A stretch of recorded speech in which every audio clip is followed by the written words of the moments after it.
History has always been written by those who win, but beneath the victories carved into stone and the chronicles preserved in monasteries, there are shadows that hint at another truth. Among the most enduring mysteries lies the question of the Knights Templar. They are remembered as warrior monks, crusaders who carried the cross into battle and built the foundations of medieval banking. Yet for every parchment that celebrates their piety, there is a whisper of something hidden, something far older than the Crusades themselves. The theory that has haunted historians, writers, and seekers alike is this. The Templars were not merely guardians of pilgrims or gold, but protectors of a bloodline, a sacred lineage that may have stretched back to the kings of Israel, or even further, into the realm of myth. This lineage, if it existed, could have threatened every crown and every altar in Europe. And so the story of the Templars is not just about their sudden rise and catastrophic fall, but about what they might have carried into the darkness when the world turned against them. It is a tale of faith and betrayal, of relics and forbidden knowledge, of power hidden in plain sight. Welcome to Deformed History. If you're drawn to stories like these, the ones that live in the shadows between what we see and what was made to disappear, feel free to like and subscribe only if it feels right, and let me know in the comments where are you watching from, and what time is it for you right now? I love seeing our little map of watchers light up around the world. The story begins not with their fall, but with their unlikely rise in a world where dust, blood, and faith collided on the roads of Jerusalem. It was the early 12th century, and the First Crusade had left scars across the Holy Land. Cities burned, fortresses crumbled, pilgrims dragged from caravans and slaughtered on roads that shimmered with heat under a merciless sun. Into this chaos stepped a small band of French knights, men who had pledged not only their swords, but their very souls to a mission that seemed at once humble and impossible, to guard the lives of ordinary travelers on their perilous journey to the sacred city. They called themselves the poor fellow soldiers of Christ and of the Temple of Solomon, a name so long and plain that no one then could have imagined it would one day echo with power across kingdoms. 9 knights, so the chroniclers tell us, made their vows before the Patriarch of Jerusalem, swearing chastity, obedience, and poverty, the same vows taken by monks, yet binding themselves to the battlefield rather than the cloister.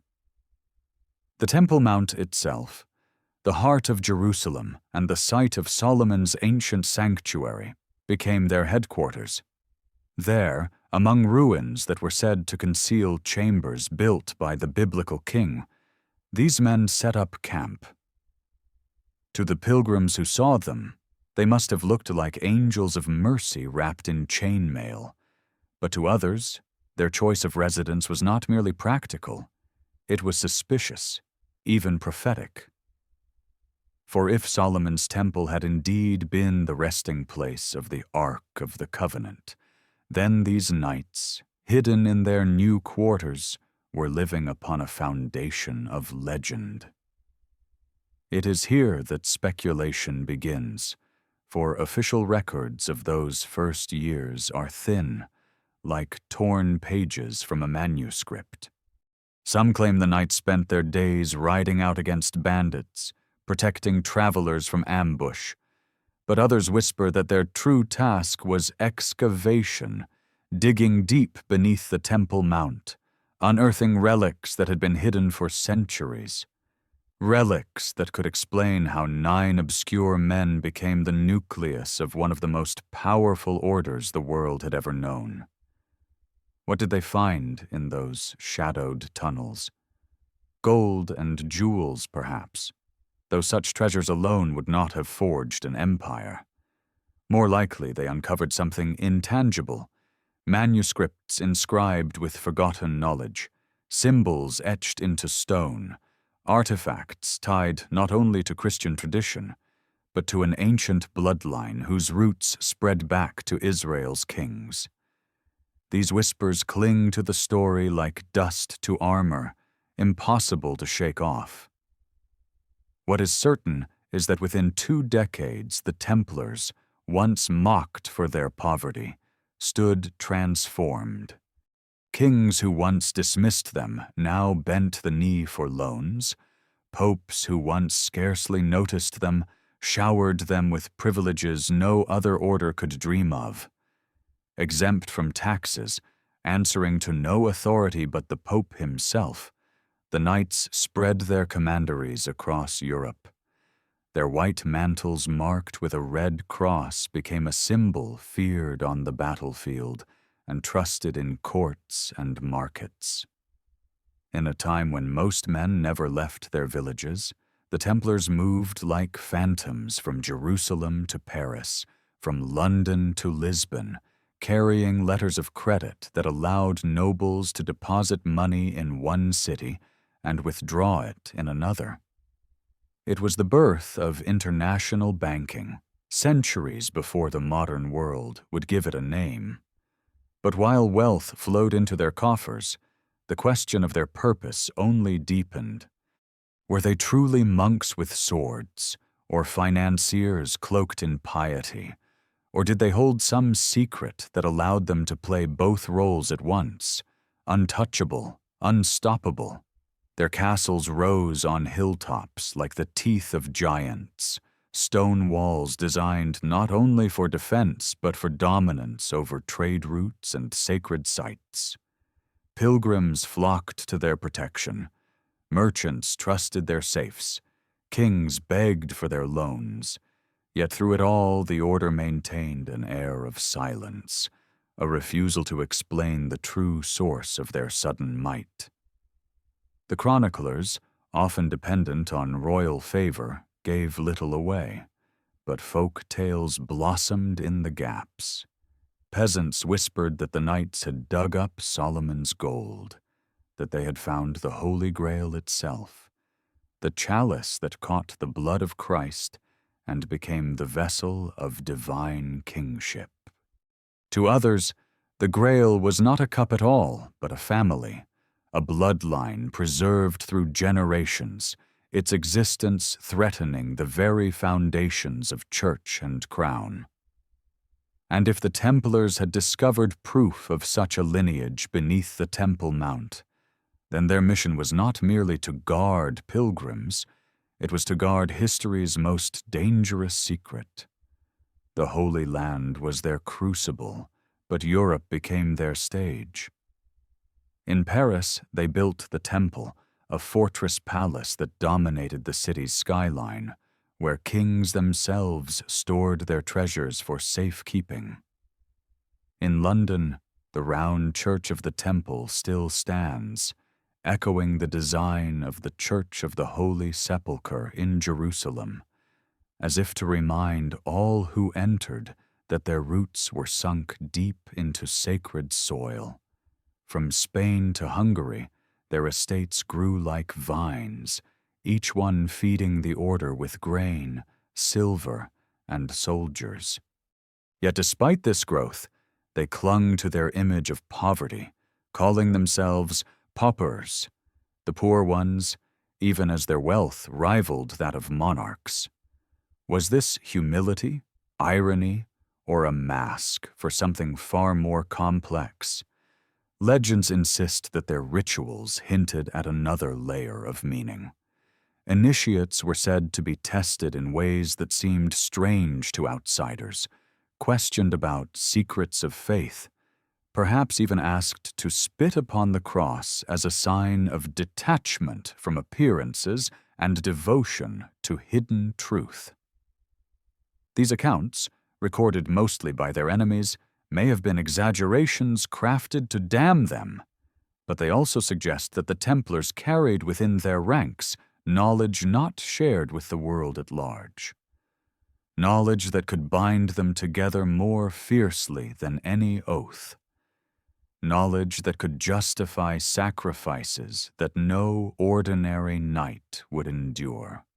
And so, in little more than a century, the Templars went from 9 obscure warriors huddled in the ruins of Jerusalem to masters of a network that spanned continents.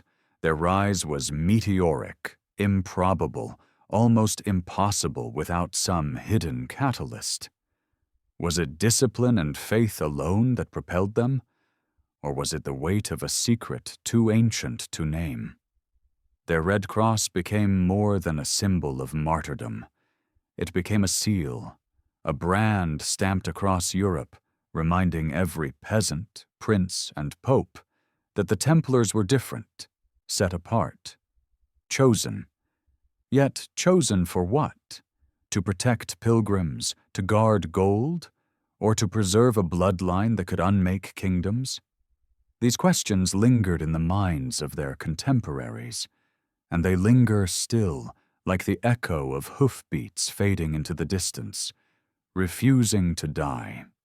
By the middle of the 12th century, the Templars had become a paradox, wrapped in steel and silence. They called themselves poor, yet their estates covered the face of Europe like constellations of stone and field. They swore vows of humility, yet kings sought their counsel as if they were princes in all but name. Theirs was a brotherhood that lived in 2 worlds at once. On the battlefield, where their cavalry charges shattered Saracen lines, and in the counting houses, where parchment, ink, and seals granted them power over gold that flowed across borders. To imagine them only as soldiers is to see half the truth. They were architects of a system that changed the very nature of wealth, a network that made money less about coins in a chest and more about trust carried on paper, the whisper of credit that could summon armies without a single cart of silver moving from one place to another. It is said that pilgrims leaving Paris could deposit their fortunes with the Templars there, ride across war-torn Europe and the Levant, and arrive in Jerusalem able to withdraw the same value from the temple's treasury. This was safety beyond imagination for a time when every road was haunted by thieves and mercenaries. But it was more than convenience. It was power, for in creating a system where faith in the Order's seal was worth more than metal, the Templars made themselves indispensable. Monarchs who borrowed from them quickly found themselves bound by invisible chains. Some kings paid their debts with lands, others with promises, and still others with grudging allegiance. The Red Cross was not only carried into battle, it was imprinted onto contracts that bent crowns toward obedience. And yet, for all this visibility, their true workings remained veiled. They guarded their records with the secrecy of monks guarding scripture, and in many ways, that is exactly what they were.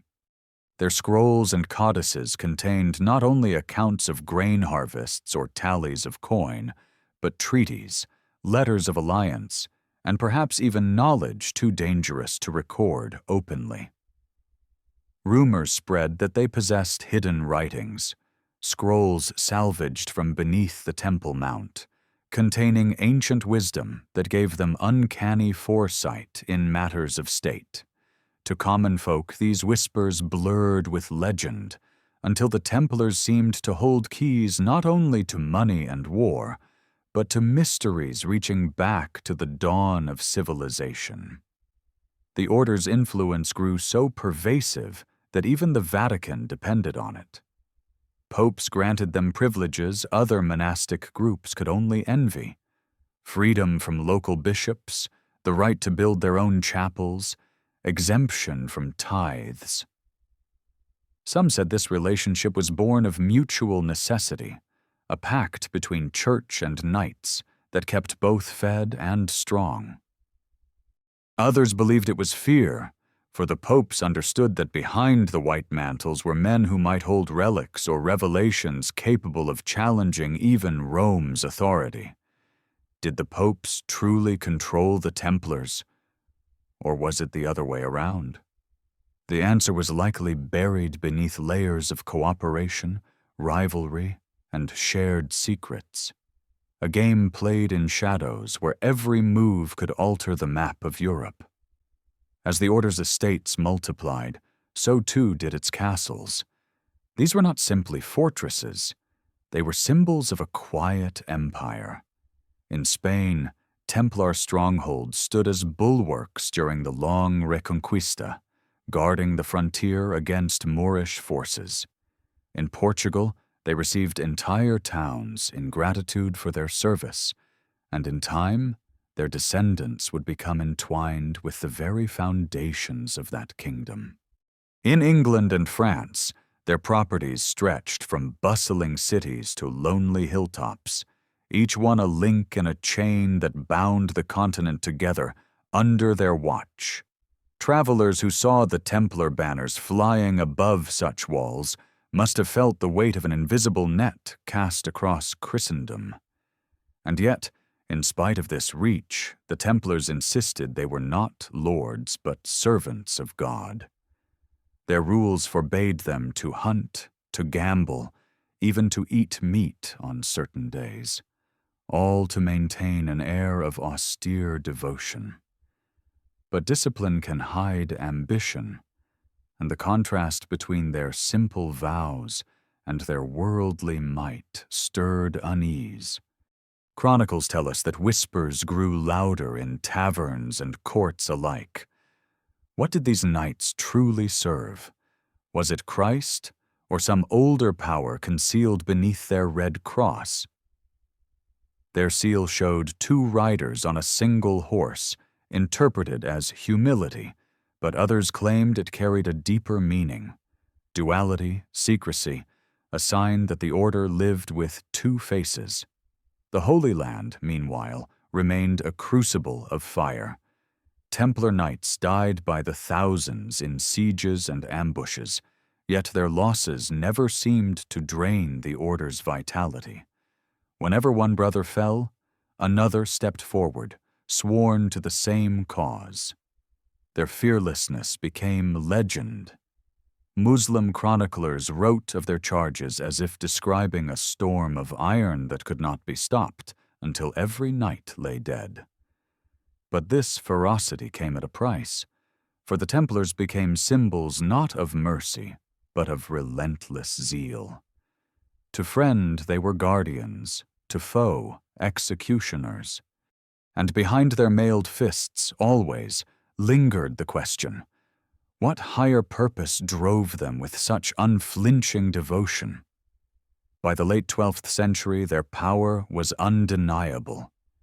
They were trusted to negotiate truces, to escort envoys, to act as arbiters between kings.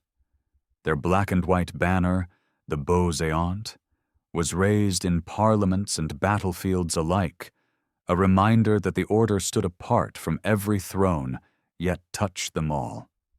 When Richard the Lionheart marched on the Holy Land, Templar knights rode at his side. Their counsel sought not merely for tactics, but for the weight their name carried. To displease the Templars was to risk isolation from the intricate web of loyalty and finance they commanded. Yet for all their prominence, the deeper currents of suspicion never ebbed. Were they truly just warriors of faith and bankers of necessity?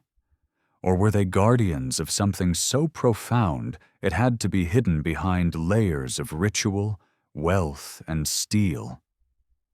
Stories multiplied, each wilder than the last, that they worshipped a mysterious head called Baphomet, that they practiced rites inherited from ancient heresies, that they preserved a secret bloodline connected to biblical kings. Most of these tales were whispered centuries later, shaped by fear and fascination. But even in their own age, the Templars inspired awe tinged with unease. Their paradox was their strength. They were monks who fought like demons, bankers who lived like paupers, servants who wielded power over their masters. In their duality lay their mystery, and in their mystery lay their dominance. As Europe watched them grow, some saw a shield of Christendom, others a shadow government cloaked in sanctity. Both may have been true. What is certain is that by the dawn of the 13th century, the Knights Templar had become far more than the sum of their vows. They were a hidden artery pumping lifeblood into kingdoms, a silent hand resting on the scales of power. And as their grip tightened, so too did the unease of those who feared that one day the hand might reveal what it truly held. By the time their banners cast long shadows across both Europe and the Holy Land, the Templars were already being wrapped in stories that blurred the line between history and legend. To understand how such legends grew, one must remember that medieval Europe lived and breathed symbols. Every object, every relic, every rumor carried a weight beyond its physical form, and in that charged atmosphere the Templars became more than knights. They became guardians of mysteries, and the greatest of those mysteries revolved around relics said to hold power over both soul and crown. Among these was the Holy Grail, the most elusive treasure of Christendom. Some described it as the chalice used at the Last Supper, others as the vessel that caught the blood of Christ at the crucifixion. Yet whispers spread that the Grail was not an object at all, but a bloodline, a lineage carrying the essence of divine authority. To imagine the Templars as custodians of such a secret gave their wealth and influence a new, almost terrifying dimension. Suddenly their banking system, their castles, their favors with kings were not signs of clever strategy, but of a mission older than empires. The Grail legend did not rise in a vacuum. During their occupation of the Temple Mount in Jerusalem, the Templars had access to chambers and tunnels beneath the ruins of Solomon's Temple. Chroniclers recorded little of what they did there, but folk tales insist they unearthed more than stone. Some spoke of scrolls containing lost wisdom, others of sacred objects hidden away before the Babylonian conquest centuries earlier.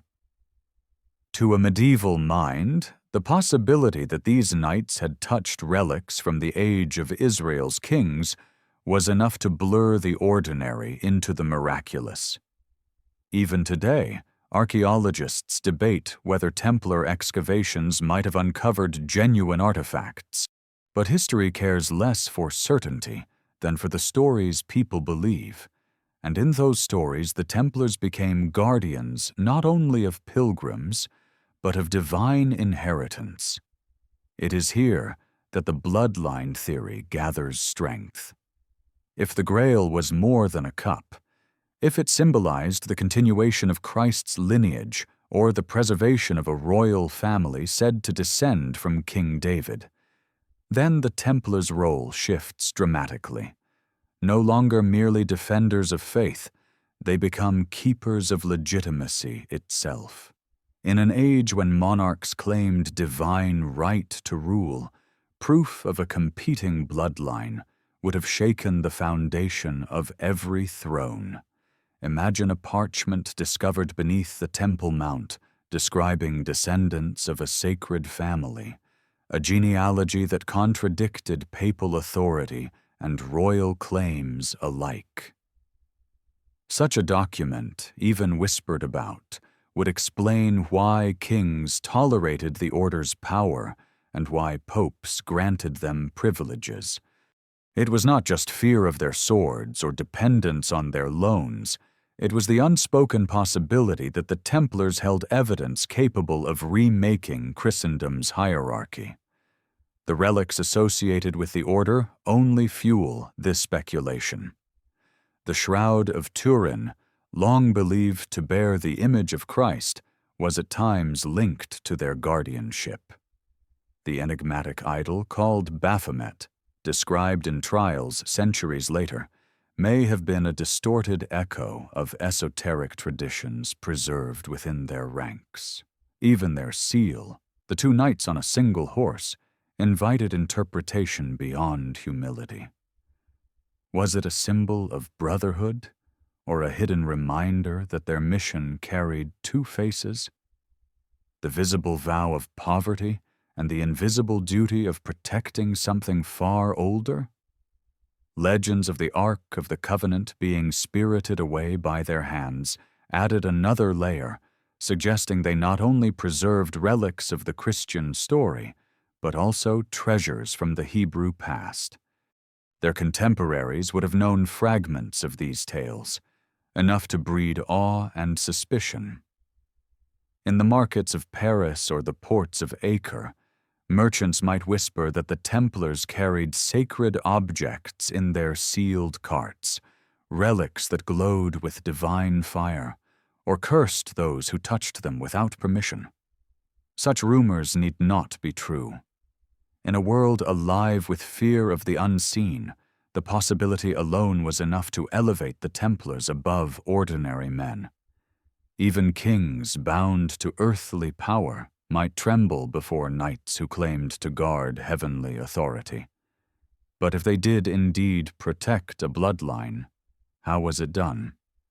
Some suggest they intermarried with European nobility, weaving sacred lineage into dynasties that ruled long after the order itself was destroyed. Others believe they preserved genealogical records, hidden away in fortresses or buried in coded manuscripts, waiting for the day when the world was ready.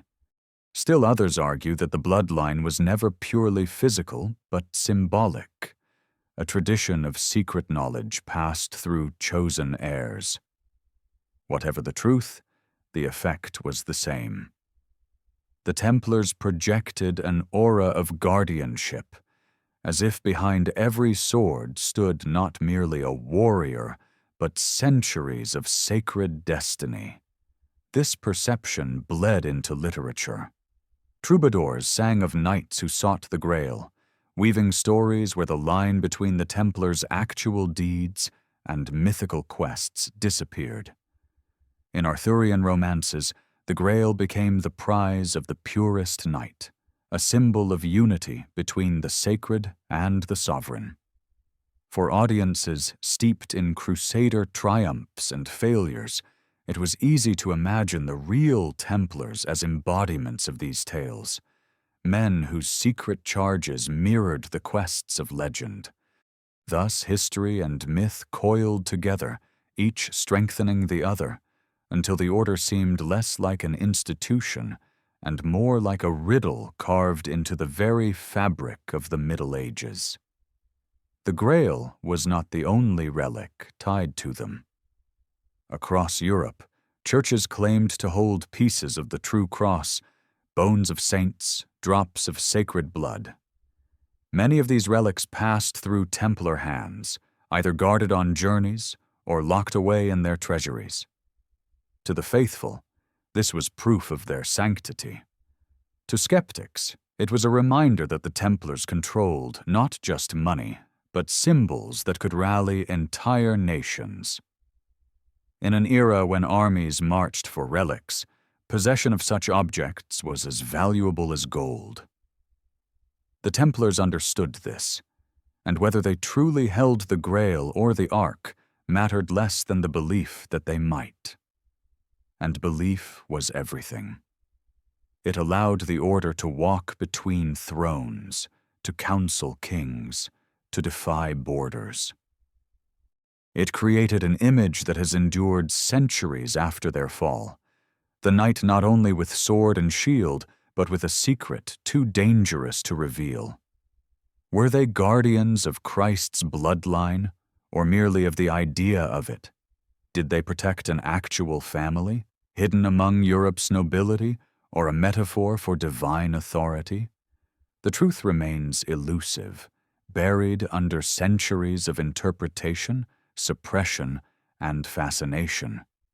But the very persistence of the question speaks to the depth of the mystery they cultivated. By the start of the 13th century, the Templars were at their zenith. Their coffers overflowed, their castles dominated frontiers, their alliances stretched from Jerusalem to the Atlantic.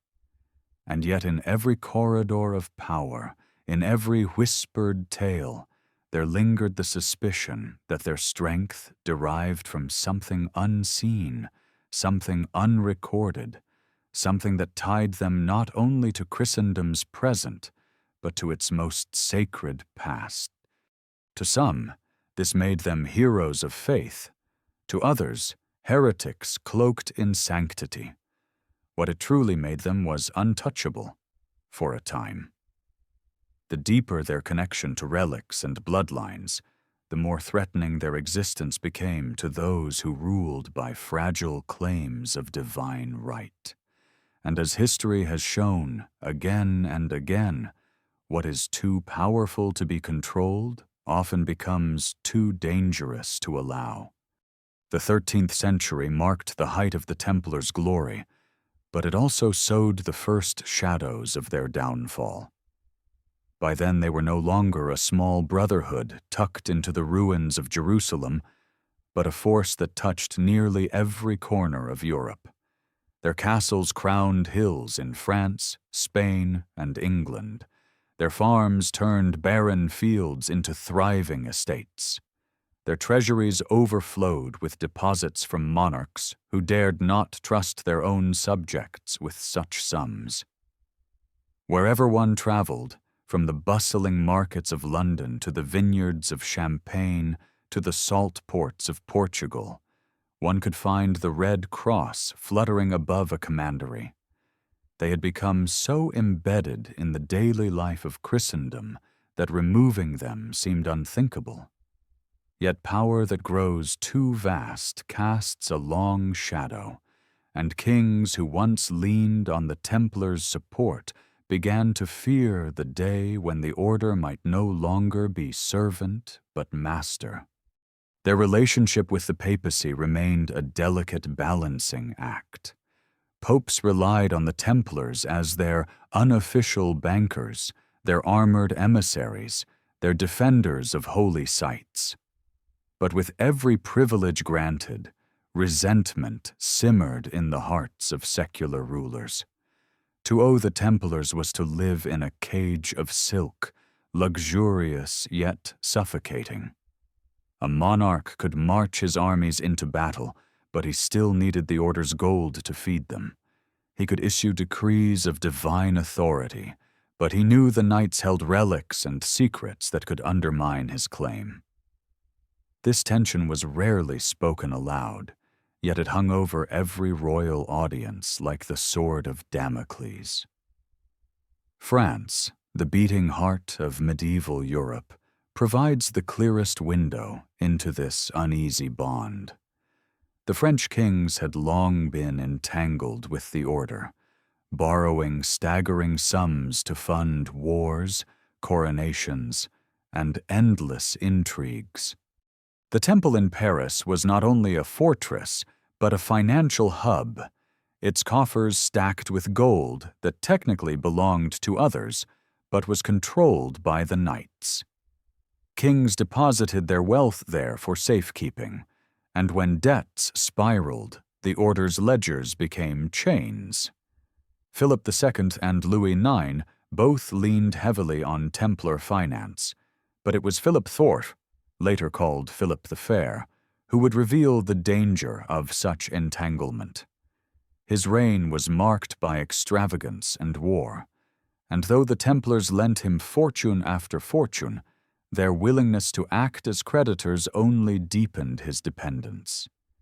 And dependence, in the mind of a king, could swiftly turn into humiliation. Beyond money, there was blood. The Templars' connection to Europe's nobility was not only financial, but familial. Younger sons of aristocratic houses, denied inheritance, often joined the order, bringing with them ties to powerful families. In some cases, whispers suggested that marriages and alliances blurred the boundary between Templar secrecy and royal lineage.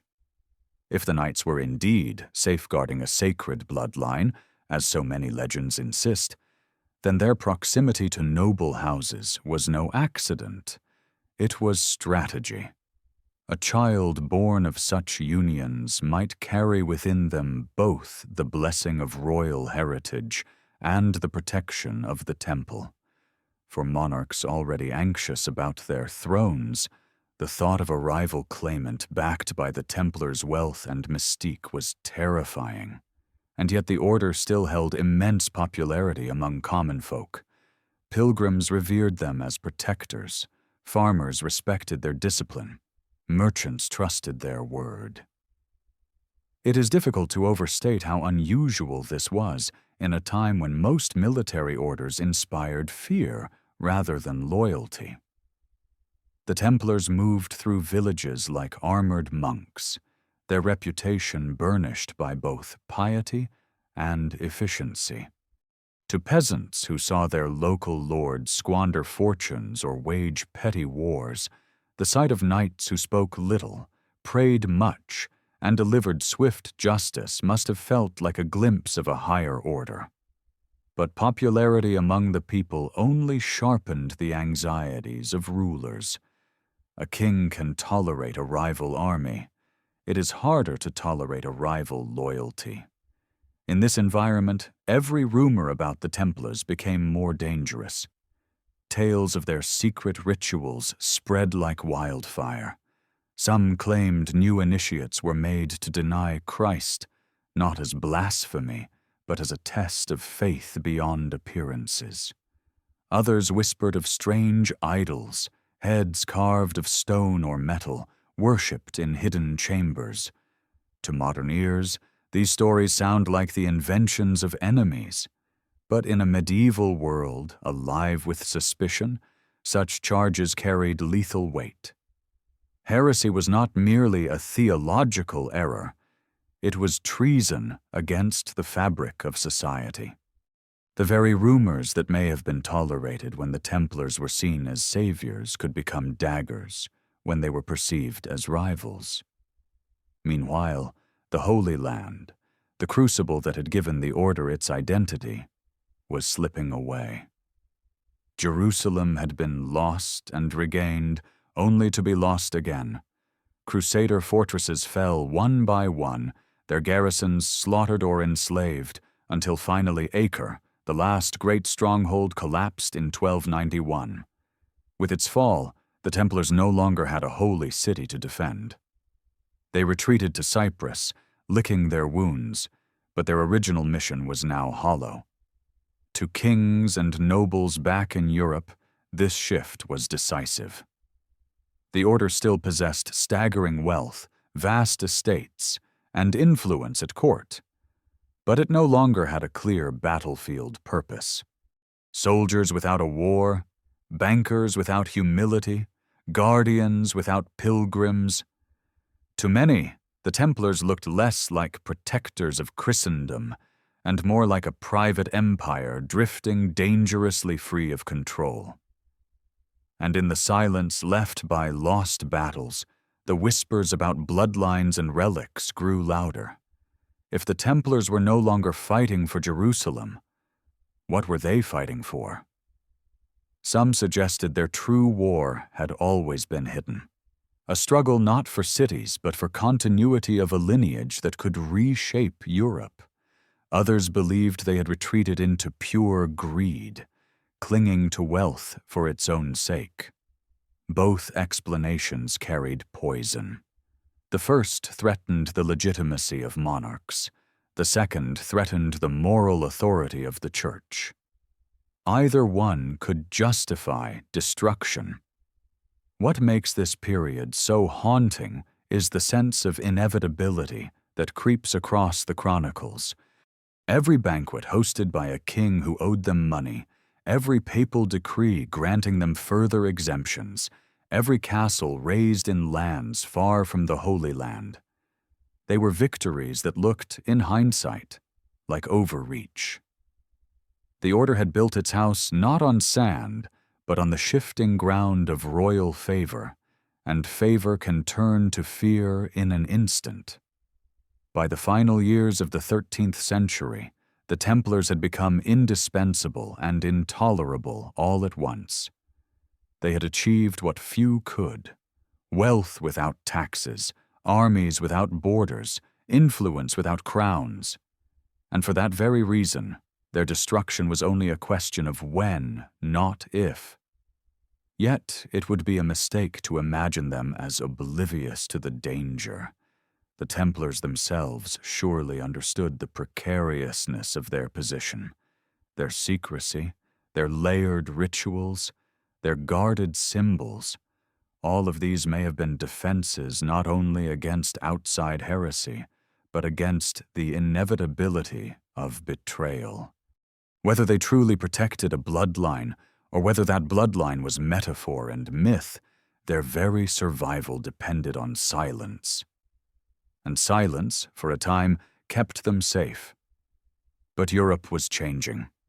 Monarchs, burdened by debt and hungry for absolute power, grew less willing to tolerate rivals cloaked in sanctity.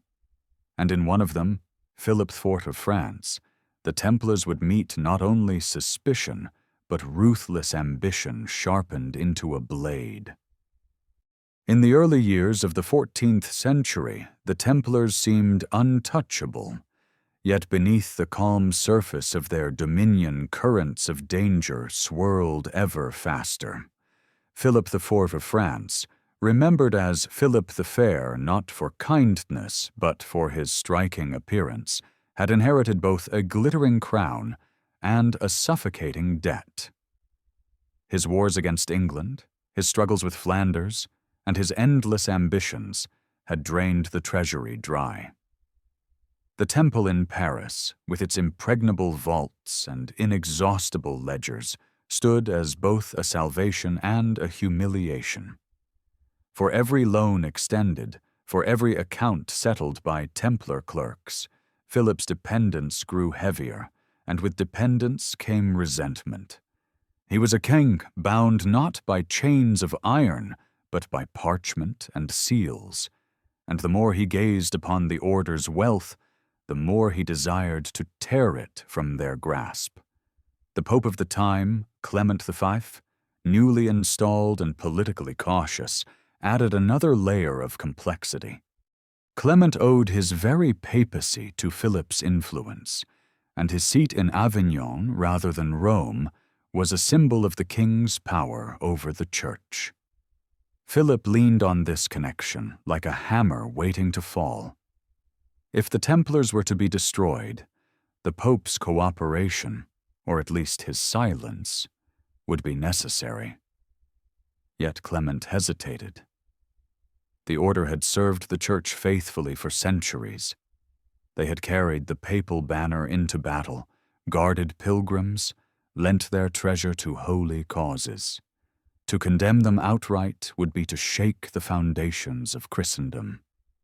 Still, the rumors that swirled around their rituals gave Philip the opening he needed.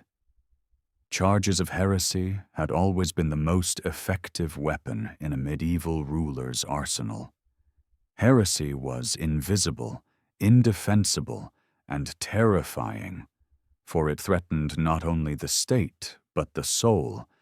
By accusing the Templars of blasphemy, of spitting on the cross during initiation, of worshipping strange idols, of practicing obscene rites, Philip could turn suspicion into fire. Whether he believed the charges mattered little. What mattered was that such accusations allowed him to cloak greed in righteousness. If he could convince Christendom that the order was corrupt, he could seize their wealth not as theft, but as justice. The stage was set with uncanny precision. Philip's advisors gathered testimony from disgruntled former Templars, men cast out of the order or broken by debt, whose words painted pictures of secret ceremonies hidden in fortress halls. In truth, these testimonies were often contradictory and absurd. Some claimed the knights worshipped a cat, others that they adored a severed head glowing with unnatural power. Yet contradictions mattered little when fear was the desired outcome. To the medieval imagination, where demons lurked behind every plague and heresy was believed to spread like fire in dry fields, the possibility of such rituals was enough to ignite horror. Friday, October 13th, 1307, dawned like any other in France, yet by its sunset the Templar world had begun to collapse. At Philip's command, royal officers swept across the kingdom, seizing knights, raiding commanderies, and sealing treasuries. Hundreds were dragged from their beds, shackled and accused. The suddenness of the move stunned Europe. An order that had once charged into battle against armies of Saracens now found itself helpless against its own king. Their castles, built to withstand siege, offered no defense against legal edicts. Their swords, once sharp enough to terrify empires, clattered useless against the weight of royal decree. The interrogations that followed became theaters of cruelty. Torture was the language of truth in that age, and under its agony many knights confessed to whatever their captors demanded. They admitted to spitting on the cross, to denying Christ, to obscene practices whispered in shadows. Later they would retract these confessions, but the damage had been done. Philip had what he needed: written statements, sealed and signed, proving the orders guilty of heresy. The spectacle shocked the faithful. How could the guardians of Christendom fall so swiftly into disgrace? Were the charges true, or was the trial itself a greater blasphemy? Outside France, reactions varied. In England, Edward II hesitated, doubting the credibility of the charges, but pressure from Rome eventually forced him to follow suit. In Spain and Portugal, rulers who had long relied on Templar fortresses hesitated to condemn them, but eventually bent to papal commands. The machinery of accusation spread across Europe, though never with the same ferocity as in France. It was Philip's determination, his personal vendetta disguised as piety, that drove the persecution forward with relentless speed. Yet even as the arrests multiplied, a deeper question loomed. Where had the Templar treasure gone? Chroniclers record that when royal officials broke open the vaults of the Paris temple, the chests were shockingly bare. The gold, jewels, and relics that should have filled them had vanished as if spirited away in the night. Some say the knights, forewarned of their fate, had hidden their wealth in secret vaults beneath commanderies. Others believe it was carried west to safe harbors, perhaps even loaded onto ships that sailed into the Atlantic, never to be seen again. These missing riches became the seed of legends, the lost Templar treasure that hunters still chase centuries later. But treasure may not have been mere gold. If the knights indeed carried records of a sacred bloodline, relics like the Grail or the Ark, or manuscripts filled with forbidden knowledge, those too could have been spirited away. In that case, what disappeared was not only wealth, but the very heart of their secret. The trials dragged on for years, fueled by Philip's determination and Clement's uneasy cooperation. Grand Master Jacques de Molay, along with other leaders, was paraded through interrogations, forced to confess, then to recant, then to confess again. In the end, it was not truth, but spectacle that mattered. On March 18, 1314, de Molay was led to a pyre on the Ile de la Cité in Paris. As the flames rose, he reportedly declared his innocence and called upon both king and pope to meet him before God's tribunal within a year. Within months, Clement V was dead, his body struck by illness, and Philip himself collapsed from a stroke during a hunt. To many, this was divine vengeance, the fulfillment of de Molay's curse, proof that even in death the Templars carried power. But if the order was destroyed, its secrets were not. Survivors vanished into the fabric of Europe, absorbed into other orders, sheltered by sympathetic nobles, or hidden in remote monasteries. Some claim groups of knights fled to Scotland, where they fought at Bannockburn beside Robert the Bruce, ensuring Scottish independence and weaving their legacy into a new royal line. Others suggest they merged quietly into the rising networks of Freemasons, their symbols and rituals disguised but preserved. Still others believe they carried their treasure across the ocean, long before Columbus, planting seeds of influence in lands far beyond Europe's gaze. For Philip, the immediate goal was achieved.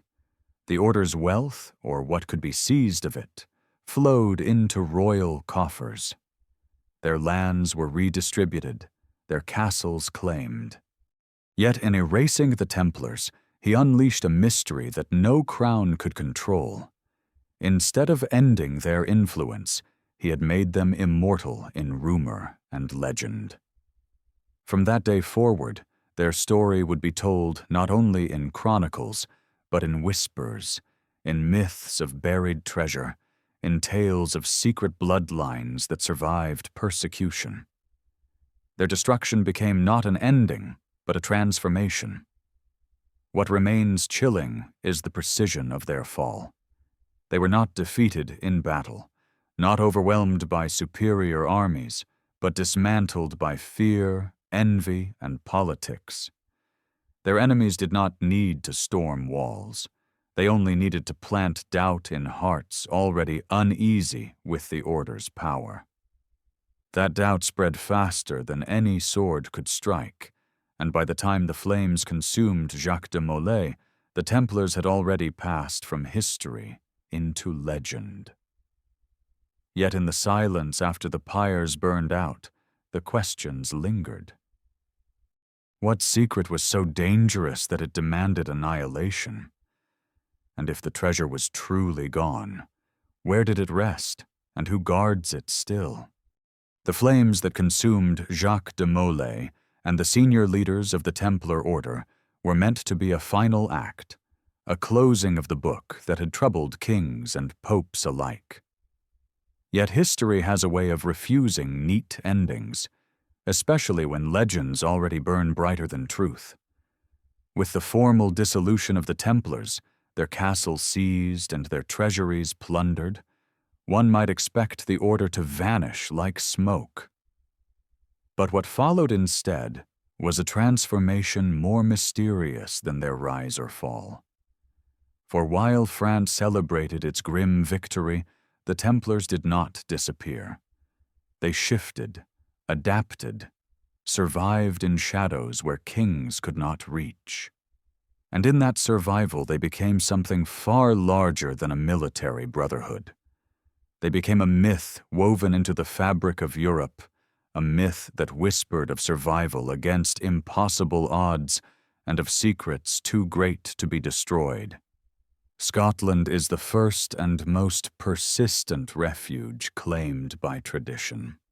In the early 14th century, the kingdom stood under excommunication, its king Robert the Bruce defying papal authority after murdering a rival in a church.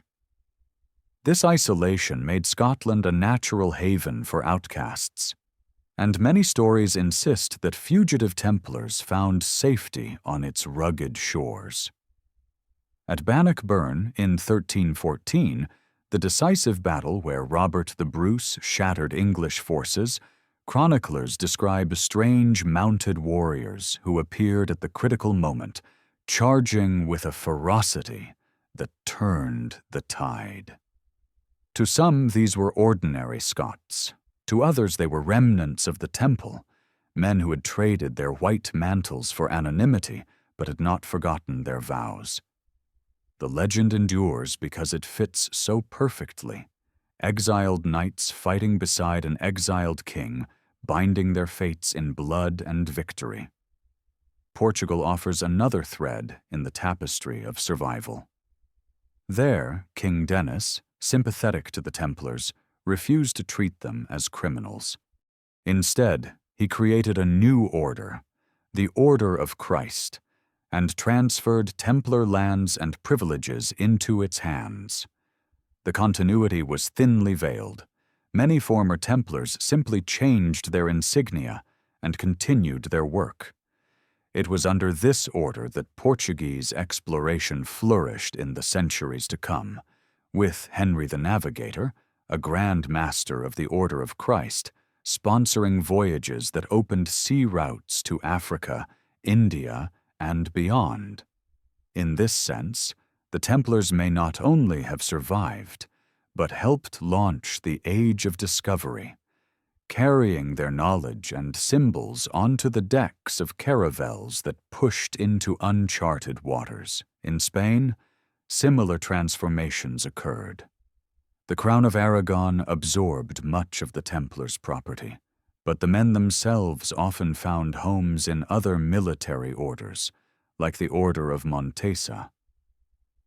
The Red Cross changed shape, the vows were altered, but the essence of a knightly brotherhood bound by secrecy endured. It is here that one begins to see the Templar story less as a closed chapter and more as a river that splits into many branches, each carrying part of the current into new landscapes. But beyond these formal continuities, the most enduring survival was in rumor. Across Europe, stories spread of Templars who vanished rather than surrendered.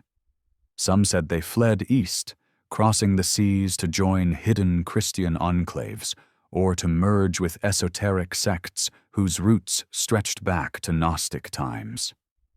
Others imagined them sailing west, their fabled treasure loaded onto ships that disappeared into the Atlantic centuries before Columbus.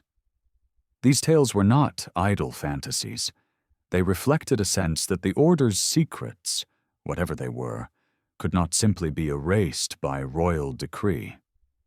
If relics, manuscripts, or proof of a sacred bloodline had been in their keeping, then those relics were surely spirited away. And if such things vanished from France, where better to hide them than in lands where no king's authority reached? This survival, in legend, gave rise to something even more enduring: the connection between the Templars and later secret societies.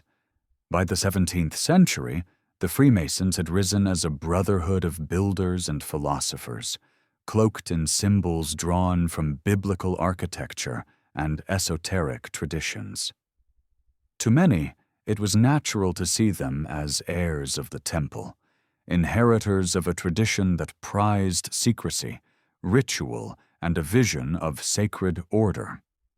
Whether the connection was historical or purely symbolic scarcely mattered. The myth of continuity bound them together, and across Europe whispers grew that the Templars had not died in the flames, but had hidden themselves within lodges and guilds, guiding events from behind veils of stone and compass. The Rosicrucians, too, were drawn into this legacy. Their mysterious manifestos spoke of hidden wisdom preserved through centuries, of enlightened brotherhoods guiding humanity's fate. To some readers, these proclamations were echoes of the Templars' mission, refracted through the lens of alchemy and Renaissance mysticism. The very vagueness of the Templar fall allowed such associations to thrive. When history provides no firm conclusion, Imagination rushes to fill the gap, and the Templars offered a gap large enough to contain every secret hope and every paranoid fear. In churches and chapels scattered across Europe, clues, or what looked like clues, seemed to wink from the stone. The Rosslyn Chapel in Scotland, built in the 15th century, became the most famous. Its intricate carvings of biblical and pagan imagery, its geometric patterns and enigmatic symbols have long been linked to Templar survival. Whether or not the Knights ever set foot there, the belief that they did has given Rosslyn a place in the endless chain of speculation. Visitors still search its shadows for hidden chambers, convinced that beneath its altar lies not only stone, but the Grail itself, waiting to be revealed. What binds all these stories together is not certainty, but possibility. The Templars had been powerful enough, secretive enough, and threatening enough that their destruction seemed almost too convenient. To believe they survived was to believe that history had hidden something from us, something that still waits to surface. And perhaps that is the true power of the Templars. Not their swords, not their treasure, but the narrative they left behind. A narrative so compelling that centuries of kings, popes, scholars, and seekers have returned to it again and again, each finding in it the reflection of their own fears and desires. In the wake of their suppression, Europe was left with a paradox. The Templars were officially gone, yet their symbols endured, carved into churches, whispered in rituals, scattered across manuscripts that spoke of geometry, alchemy, and divine order. Their wealth was seized, yet their treasure was never found. Their leaders were executed, yet their prophecy, that vengeance would come to those who betrayed them, seemed fulfilled in the deaths of Philip and Clement. Their mission to protect pilgrims had ended, yet their name continued to protect the imagination of those who longed for guardianship against chaos. Perhaps survival was never meant to be literal. Perhaps what the Templars preserved was not a bloodline hidden in flesh, nor a relic sealed in stone, but an idea that knowledge and faith combined can outlast kings and conquerors. If so, then the order succeeded beyond measure, for no decree, no fire, no confiscation has silenced their name. And in every lodge where a compass and square are placed upon an altar, in every legend of hidden treasure buried beneath mountains or oceans, in every tale of knights who fought beside lost kings, the Templars ride again, eternal in myth if not in flesh. Yet legends do not remain idle. They evolve. As centuries passed, the Templar story grew less about survival and more about conspiracy, less about history and more about destiny. What began as whispers of knights in exile would grow into a global narrative, one that claimed the order-shaped revolutions, founded nations, and still guards secrets capable of unmaking the world. And it is in that evolution, in the merging of memory and myth, that the Templars achieved what no army ever could: immortality. By the Renaissance, the Templars had been gone from the official record for nearly 2 centuries, yet the silence of their absence proved louder than any presence could have been. Europe had entered a new age. Cathedrals rose like mountains of stone. Merchants enriched cities through trade. Scholars rediscovered ancient texts, and artists painted visions that stretched beyond the confines of medieval piety. In this climate of rebirth, questions about the past surfaced with renewed vigor, and among them was the haunting memory of the knights who had once stood at the crossroads of faith and power. What had truly become of the Templars? Why had they been destroyed so thoroughly? And why did their name persist in whispers? Renaissance minds, hungry for hidden wisdom, began to weave the Templars into a tapestry that blurred history with esoteric meaning. In Florence and Rome, scholars pored over rediscovered manuscripts from Greece and Rome, reviving ideas of geometry, harmony, and sacred proportion. The Templars, who had been rumored to dig beneath the Temple Mount and to preserve secret knowledge, fit perfectly into this intellectual revival. If the ancients had hidden truths about the cosmos in mathematics and architecture, perhaps the Templars had been their medieval custodians. Symbols carved into surviving commanderies, crosses, circles, stars, were interpreted not merely as decoration, but as encrypted messages. The very shape of their churches, often round in imitation of the Church of the Holy Sepulchre in Jerusalem, seemed to Renaissance eyes like an intentional nod to cosmic order, a sacred geometry preserved across centuries. This symbolic association only deepened when Freemasonry emerged as a force in Europe. Though the Freemasons drew their identity from the guilds of stonecutters, their rituals and allegories reached far beyond construction.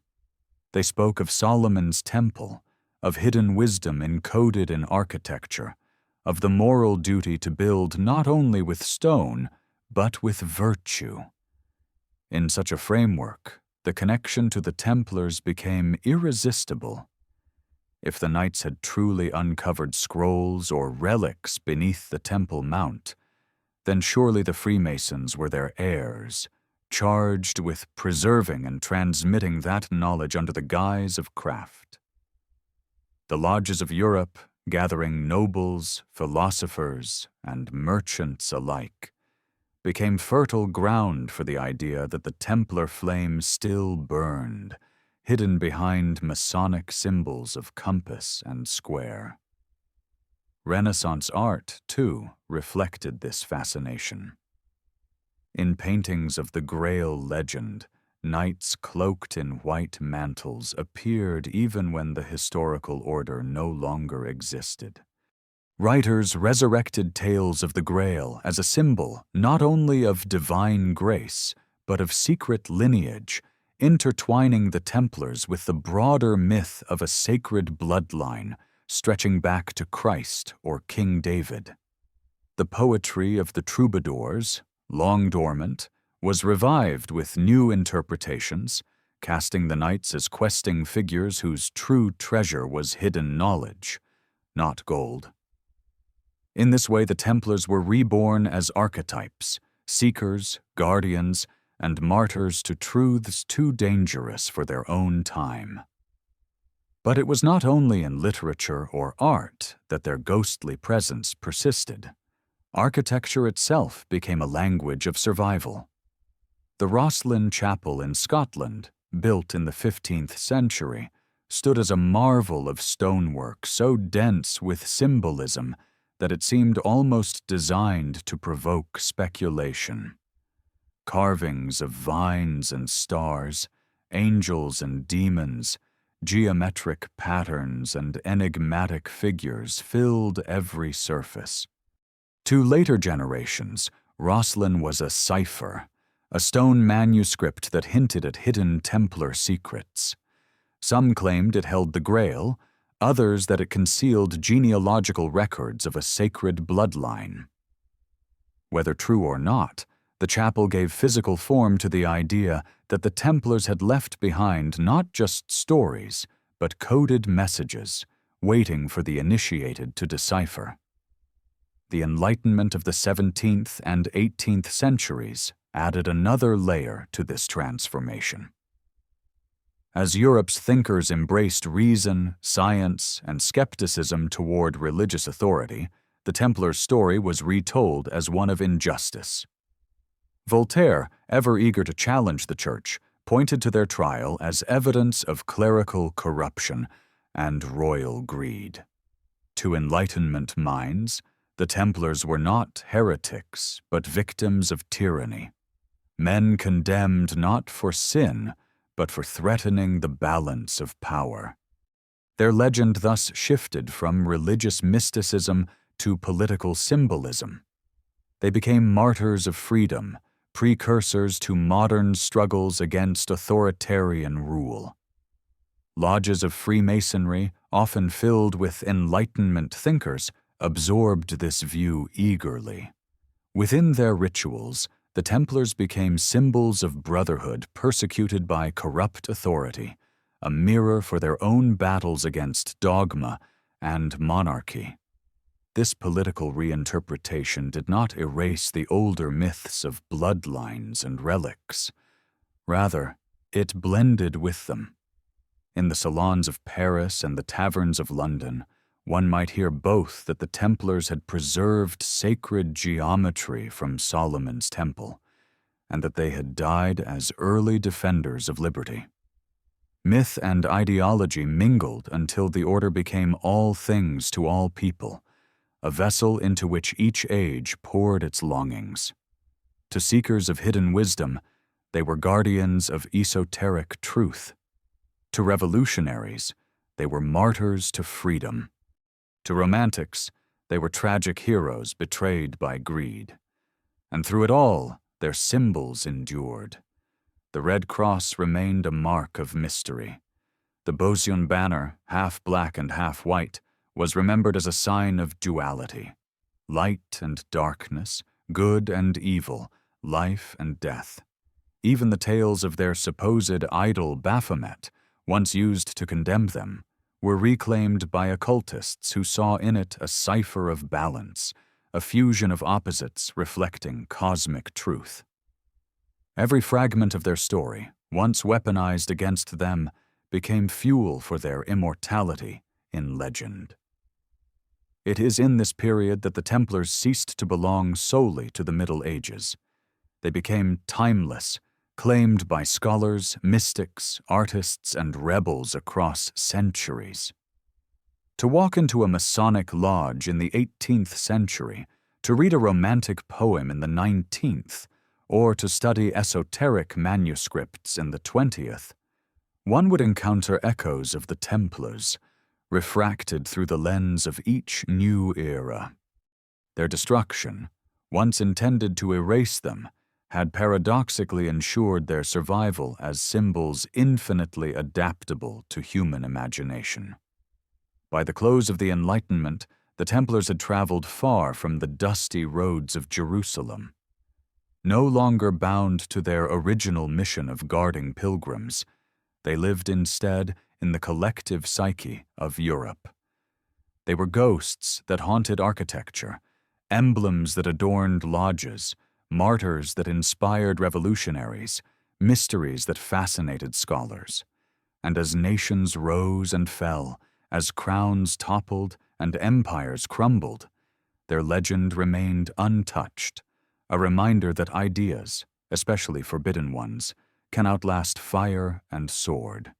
The Renaissance and Enlightenment did not merely preserve the Templars, they reinvented them. And in doing so, they set the stage for something even more extraordinary, the transformation of their myth into a global narrative, one that would eventually stretch beyond Europe, across oceans, and into the birth of the modern world. For if the Middle Ages gave the Templars life, it was the imagination of later centuries that gave them eternity.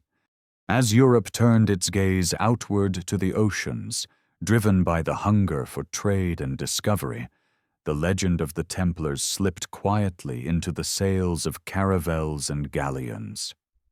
The 15th and 16th centuries were an age when coastlines once sketched in rumor became mapped in ink, and when the Atlantic, once feared as a void, became a highway to new worlds. In this great shift, the shadow of the Templars appeared again, not as warriors on horseback, but as whispers of guidance behind the rise of Portugal and Spain, the two nations that led the charge into the unknown. Portugal, in particular, seemed to carry their imprint most clearly.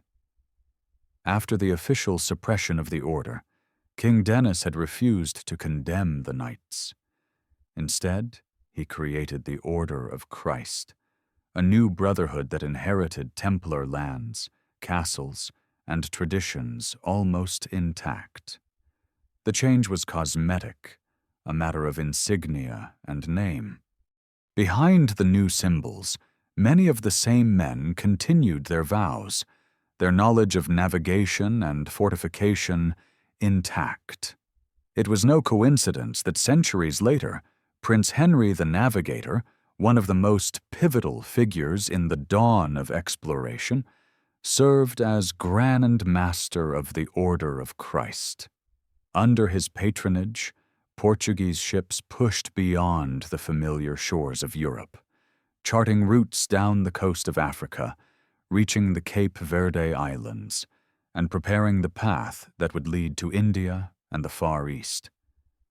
On the sails of these ships shone the Red Cross of the Order, a descendant of the Templar emblem, now carried across oceans instead of deserts. To those who believed in continuity, it was clear. The Templars had not died in the flames of Paris. They had transformed, guiding the very voyages that would reshape the globe. The idea that Templar knowledge influenced these expeditions was irresistible. Rumors spoke of charts preserved from ancient times, maps of lands across the Atlantic passed down in secret. Some claimed the Templars had already reached the New World long before Columbus, their ships carrying treasure, and perhaps even relics to hidden shores. The sudden disappearance of wealth from the Paris Temple in 1307 fed this speculation. If the treasure had not been seized, where had it gone? One possibility was that it had been loaded onto ships that vanished into the west, leaving behind no record but planting seeds of influence in distant lands. To a Europe intoxicated by discovery, the thought that Templars had already touched these shores centuries before gave the order a kind of prophetic power. Spain, too, carried echoes of their legacy. While the Templars themselves had been absorbed into other orders like Montesa, their traditions of fortification and finance lived on. When Ferdinand and Isabella launched Columbus across the ocean, they did so in a world already marked by the cross of the Temple.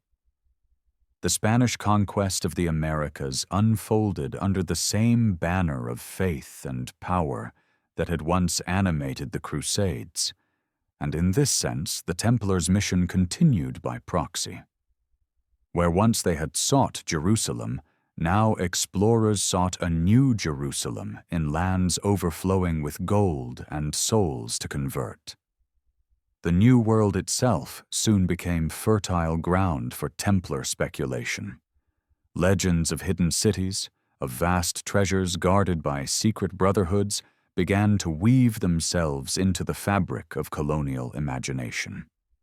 In Mexico, in Peru, in the forests of Brazil, explorers whispered of ruins too ancient to belong to the peoples they encountered.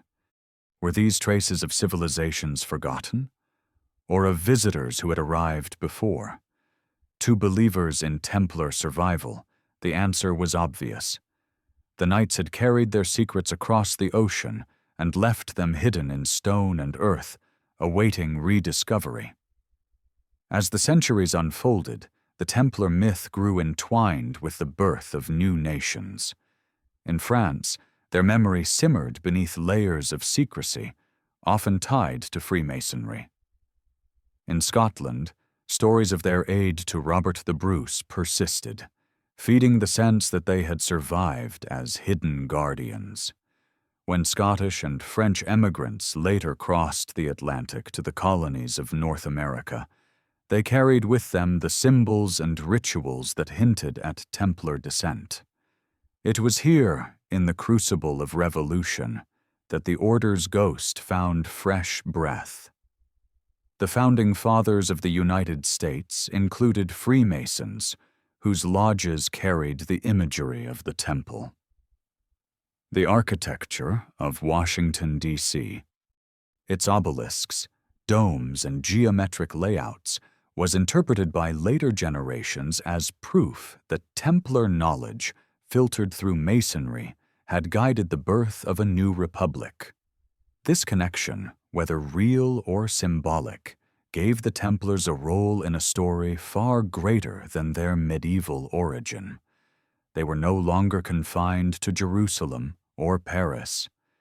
They were now tied to the discovery of continents, the shaping of empires, the revolutions that overturned kings.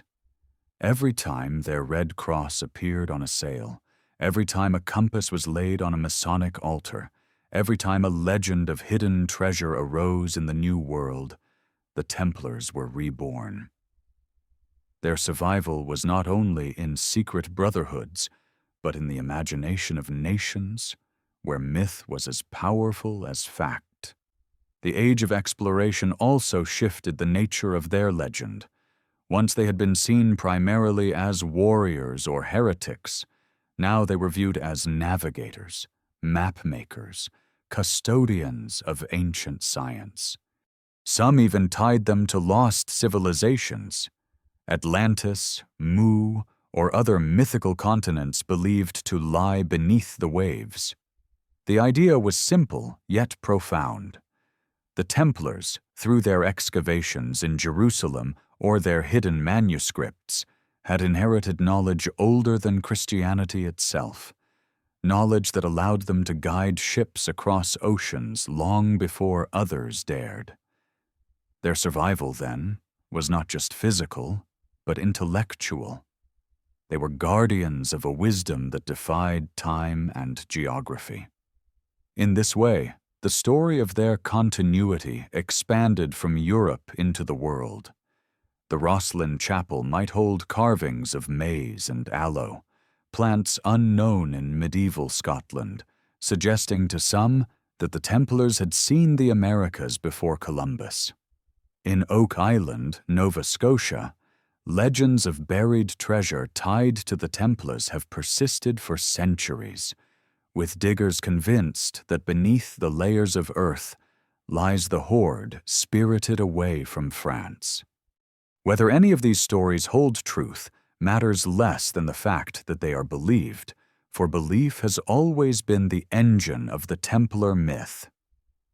The deeper irony is that the suppression of the order, meant to erase them, only expanded their reach. Philip IV and Clement V had destroyed the knights who walked in armor, but in doing so they unleashed knights who would walk forever in legend. By the 16th century, the Templars were no longer merely a medieval military order. They were explorers of unknown worlds, guardians of lost wisdom, secret architects of nations. Their story was no longer confined to the past. It had become a narrative that shaped the present and pointed towards the future. And yet, as their myth traveled across seas and centuries, one thread remained constant: the suspicion that they carried with them not just wealth or science, but a bloodline, a lineage that held the power to redefine authority itself. If such a lineage survived in Europe, hidden in noble houses, or if it was carried to the New World and preserved in secrecy, then the Templars' true legacy was not in stone, nor in sails, but in flesh and blood. And as explorers charted coastlines and revolutionaries forged new nations, the question lingered in every shadow. Did the Templars vanish? Or did they simply step off the stage of history to continue their mission in silence? By the 17th and 18th centuries, the Templars had become less a memory of Crusader knights and more a cipher onto which entire generations projected their fears and aspirations. Europe was cracking open with change. old monarchies tightened their grip, even as new ideas of liberty spread through pamphlets, salons, and lodges. The Church, shaken by Reformation and Counter-Reformation, struggled to maintain spiritual authority. In this landscape of shifting power, secret societies flourished, offering sanctuary to those who sought brotherhood outside the rigid structures of throne and altar. And in the rituals of these groups, the ghost of the Templars rose again. Freemasonry, by then firmly established across Europe, had absorbed the language of builders and architects, but also the allegories of hidden wisdom. Within its lodges, members enacted dramas that spoke of the Temple of Solomon, the loss of sacred knowledge, and the quest for enlightenment through discipline and fraternity. To many, it seemed obvious that the Templars had planted these seeds. The round churches they built, the geometric patterns they carved, the secrecy of their rituals, these elements fit seamlessly into Masonic symbolism. Some lodges even claimed direct descent, adopting rites explicitly named after the Knights Templar, as if to announce that the fire of the order had been rekindled beneath new banners. The appeal was powerful. In a time when censorship silenced dissent, to imagine oneself part of a lineage stretching back to persecuted knights who defied kings and popes was intoxicating. For nobles, it lent prestige. For revolutionaries, it lent legitimacy. The Templars became models of both tradition and rebellion, martyrs and masters at once. Their supposed survival within Freemasonry allowed them to serve as symbols of continuity in a Europe restless for transformation. But the myth did not remain confined to ritual halls. It spilled into politics with startling force. In France, whispers grew that the Freemasons, imbued with Templar spirit, were plotting against monarchy itself. As the 18th century advanced, pamphlets accused Masonic lodges of being heirs to the Templars' supposed heresies, of preserving doctrines that undermined both church and crown. Some claimed that the destruction of the order in 1307 had not ended their influence, but had scattered it like seeds, now germinating into networks of dissent. When the French Revolution erupted in 1789, it was easy for conspiracy theorists to point at the guillotine's fall and see the long arm of the Templars exacting revenge against the Bourbon monarchy, descendants of the king who had burned their Grand Master. In truth, revolutionaries rarely needed secret knights to fuel their anger. Hunger, inequality, and ideas of liberty were enough. Yet the myth of the Templars as hidden architects of upheaval gave the events a cosmic weight, transforming political struggle into a narrative of vengeance centuries in the making. When Louis XVI was executed in 1793, some chroniclers even claimed that Masons whispered, "Jacques de Molay, you are avenged," invoking the Grand Master's curse as though it had echoed through time to strike another king of France. Whether or not the words were truly spoken, their persistence shows how deeply the Templar myth had sunk into the European imagination. Across the Atlantic, their shadow was also visible.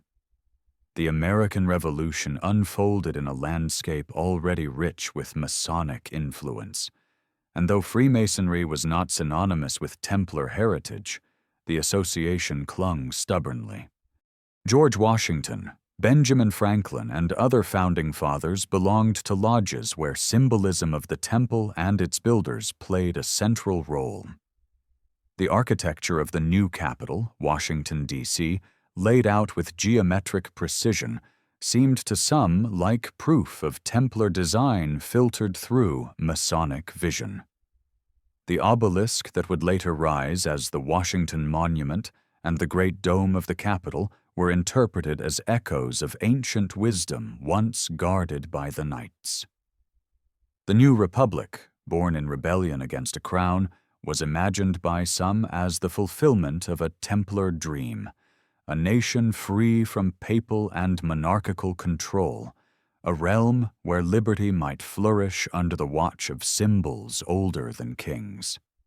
The Enlightenment only deepened these associations.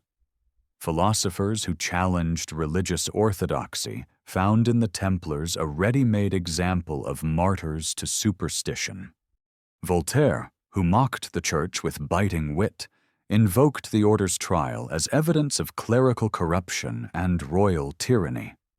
Rousseau, in his vision of social contracts and natural liberty, echoed the spirit of those who had seen the Templars as a brotherhood bound by vows deeper than law. To Enlightenment thinkers, the Knights became almost secular saints, victims of intolerance and guardians of human dignity. Their bloodline was less important than their symbolic role as heralds of freedom. Yet even as rationalists embraced them, mystics and occultists refused to let go of the older legends.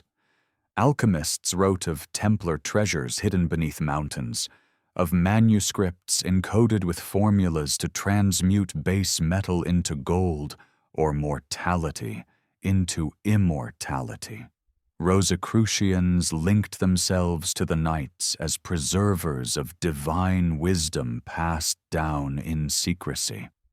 The supposed idol of Baphomet, once a weapon used to condemn the Templars, was reimagined by occult traditions as a symbol of balance, a fusion of light and dark, heaven and earth. Every accusation once hurled against the order was reinterpreted as proof of their hidden greatness. The contradiction was striking. In one narrative, the Templars were martyrs of liberty, secular heroes ahead of their time. In another, they were keepers of arcane mysteries, heirs to bloodlines and relics beyond church control. These two visions might have clashed, but instead they intertwined, feeding one another. For what is liberty without secret knowledge to guide it?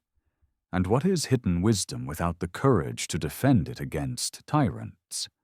The Templars, precisely because their true history had been erased, became a mirror in which every generation saw its own reflection. By the dawn of the 19th century, their legend had grown into a river fed by countless streams. In revolutionary clubs, men toasted their name as symbols of freedom. In lodges, initiates swore oaths that echoed Templar vows. In occult circles, seekers traced lines of descent that stretched from Solomon's temple through the Knights to their own hidden societies. In literature, romantic poets painted them as tragic heroes or wandering guardians of forgotten truths. The order had been dissolved for 500 years, yet it was more alive than ever, transformed into a myth that shaped politics, art, and faith alike. What made their legend so enduring was not only mystery but adaptability. The Templars could be saints or sorcerers, rebels or guardians, victims or avengers. They could stand for liberty in one breath and for hidden bloodlines in the next. Their ambiguity was their immortality. In an age of revolutions and conspiracies, when thrones toppled and empires rose, the Templars offered a story that explained everything and promised more. That history was not random, but guided by hands unseen, hands that carried swords and secrets from a time when kings trembled at their name. Thus, by the end of the 18th century, the Templars had become not just a memory of the medieval world, but an engine of modern imagination. They were woven into the story of revolution, into the architecture of nations, into the whispered fears of monarchs, into the daring hopes of philosophers. The knights who had once guarded pilgrims to Jerusalem now guarded the dreams and nightmares of a changing world. And in that role, they would not fade but continue to evolve, becoming central to the great conspiracies that would haunt the modern age. The 19th century was an age of both revolution and nostalgia, an era when nations struggled to redefine themselves while poets and dreamers turned longingly toward the mysteries of the past. In this strange mixture of upheaval and yearning, the legend of the Templars found fertile ground. They were no longer only remembered as martyrs of liberty or shadows behind Masonic rituals. They became romanticized knights, tragic heroes, and hidden guardians of secrets that seemed to hover just out of reach. The more distant their history grew, the more room imagination found to fill the silence with visions of lost treasure, forbidden wisdom, and bloodlines entwined with destiny. Romantic literature embraced them eagerly. Writers painted the Templars not as condemned heretics, but as noble warriors betrayed by kings and popes. Their fall was retold as a story of injustice that stirred sympathy rather than suspicion. Sir Walter Scott, in his novels, brought the Crusades to vivid life, casting Templars as complex figures whose loyalty, honor, and fatal flaws echoed the grandeur and tragedy of medieval chivalry. Painters, too, adorned galleries with scenes of their trials and executions, depicting Jacques de Molay as a martyr whose burning body illuminated the night sky like a beacon of defiance. The Templars were reborn, not as shadows, but as luminous figures of romance. Their very downfall transformed into a spectacle of glory. But alongside the romanticization came something darker. The 19th century was also an age of secret societies, occult revival, and conspiracy theories that needed ancient roots to justify their claims. As Europe modernized, many felt alienated by industrialization, urban expansion, and the erosion of traditional faith. The Templars, with their aura of secrecy and their reputation for lost knowledge, became a bridge to a more mysterious past. Occultists claimed descent from them, weaving their symbols into rituals of alchemy, astrology, and spiritualism. The Red Cross, once emblazoned on shields, now appeared in grimoires and esoteric texts as a sign of hidden power. Baphomet, once a demon used to condemn them, was embraced as an emblem of balance and initiation, a mystical cipher rather than a monstrous idol. Nationalism, too, co-opted their image. In France, still haunted by the Revolution and Napoleonic Wars, writers linked the Templars to the eternal struggle between liberty and tyranny. Monarchists cast them as victims of royal abuse, while Republicans saw them as martyrs against the collusion of throne and altar. Each faction found in the Templar story a mirror of its own narrative. In Germany and Italy, where nationalism sought historic symbols to unify fractured states, the knights became imagined ancestors of heroic resistance, warriors of faith and destiny whose courage could inspire modern unity. Their ambiguity, once a curse, became their greatest strength. Because they had been both condemned and revered, every ideology could claim them. The century also saw the birth of treasure legends that endure to this day. Oak Island in Nova Scotia became one of the most famous. In 1795, a group of boys discovered a mysterious pit lined with wooden platforms. As diggers descended, they believed they had stumbled upon a great cache hidden centuries earlier. When floods blocked further excavation, speculation erupted. Among the many theories was the idea that the Templars, fleeing persecution, had sailed west with their treasure and buried it on this remote island. The mystery of the money pit, as it came to be known, became a symbol of hidden wealth and secret survival, fueling expeditions and speculation for over 2 centuries. Whether true or not, the legend only deepened the aura of the Templars as masters of secrecy, whose riches and relics lay just beyond reach. Even more haunting was the story of Rennes-le-Château in southern France. In the late 19th century, the small village's parish priest, Béranger Saunière, suddenly acquired wealth far beyond his means.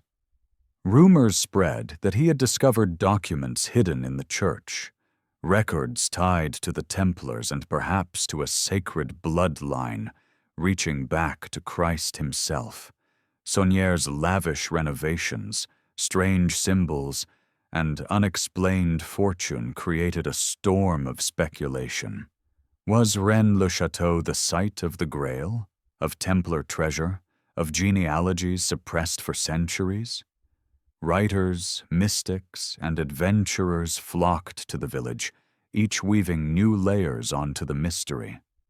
By the 20th century, it had become a focal point of Grail mythology, a place where the Templars' supposed mission to protect a bloodline intersected with living legend. These treasure tales, whether on distant islands or in remote French chapels, reflected something deeper than curiosity. They embodied the 19th century hunger for mystery in an age of science.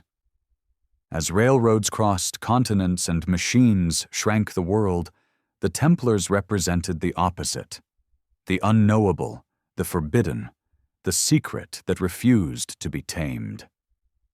To dig into the money pit, or the soil of Rennes-le-Château, was to dig not only for gold, but for a sense that history still held unbroken enigmas. Meanwhile, esoteric orders flourished, drawing inspiration from the Templar myth. The Hermetic Order of the Golden Dawn in England, Rosicrucian groups across Europe, and even occultist figures like Eliphas Levi invoked the Knights as predecessors of hidden wisdom. The notion that they had safeguarded ancient texts from Egypt, Greece, or even Atlantis blended seamlessly with the mystical currents of the time. In this telling, the Templars were no longer simply guardians of pilgrims or bankers of kings.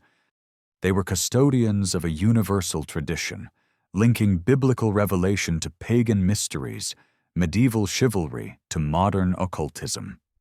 The breadth of these claims made them impossible to disprove and irresistible to believe. The Romantic era also left its mark on architecture.